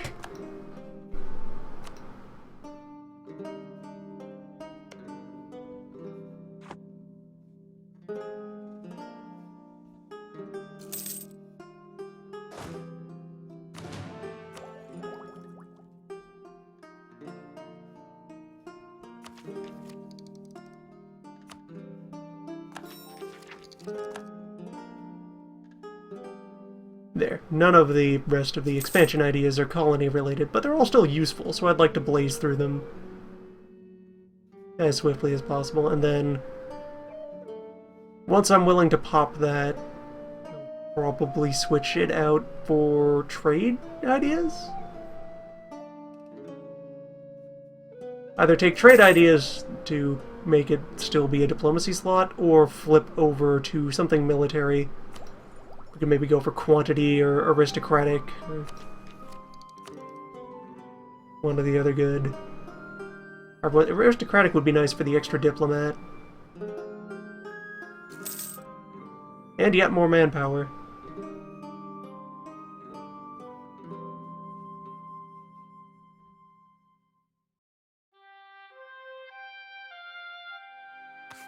Innovative will be the next admin group I take.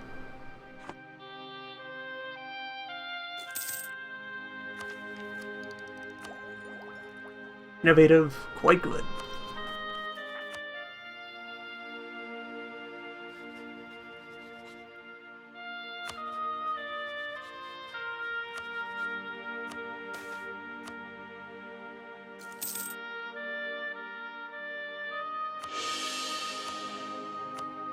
Praise be, Saint Carl performs another miracle from beyond the grave.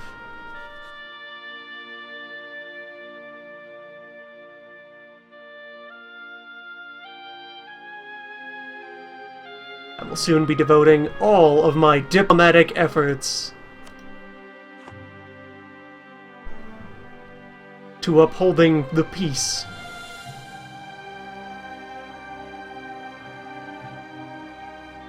Hoping to support my poor, beleaguered and oppressed British ally in their time of need. Stay safe, no guy, with your internal conflicts. Hope you resolve them well. Stay healthy.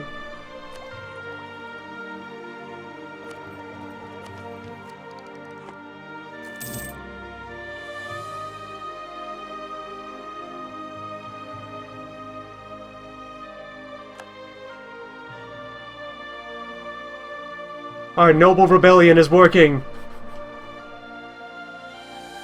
Arthur Hastings is leading 16,000 angry Scottish noblemen.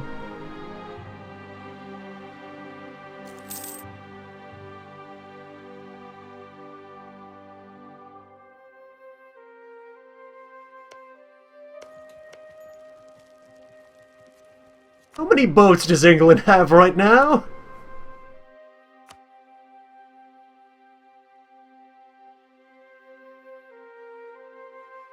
Too many. Too many boats. I had reason to believe that I could slip through the Royal Navy. Oh boy. I'd go liberate me a Scotland right quick. There may yet be the chance.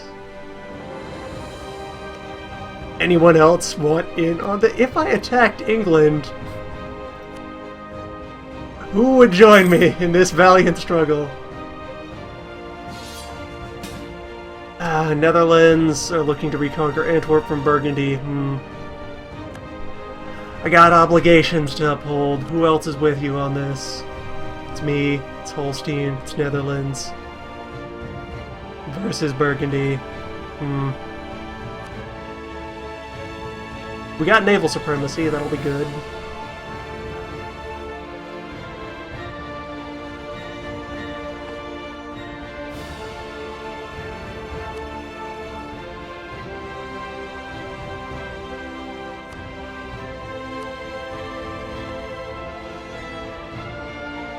Yeah, Cromwell looks like he's going to have a very bad day over there.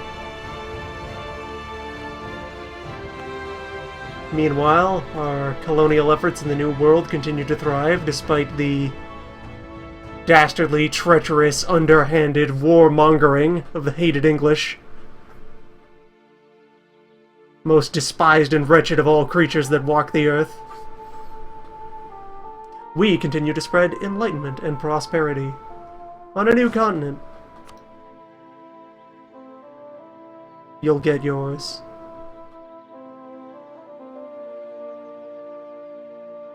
Meanwhile, the homeland remains peaceful, prosperous, and developing heavily. And it's up to us to come to the aid of our steadfast mainland allies and conduct us some defense of freedom.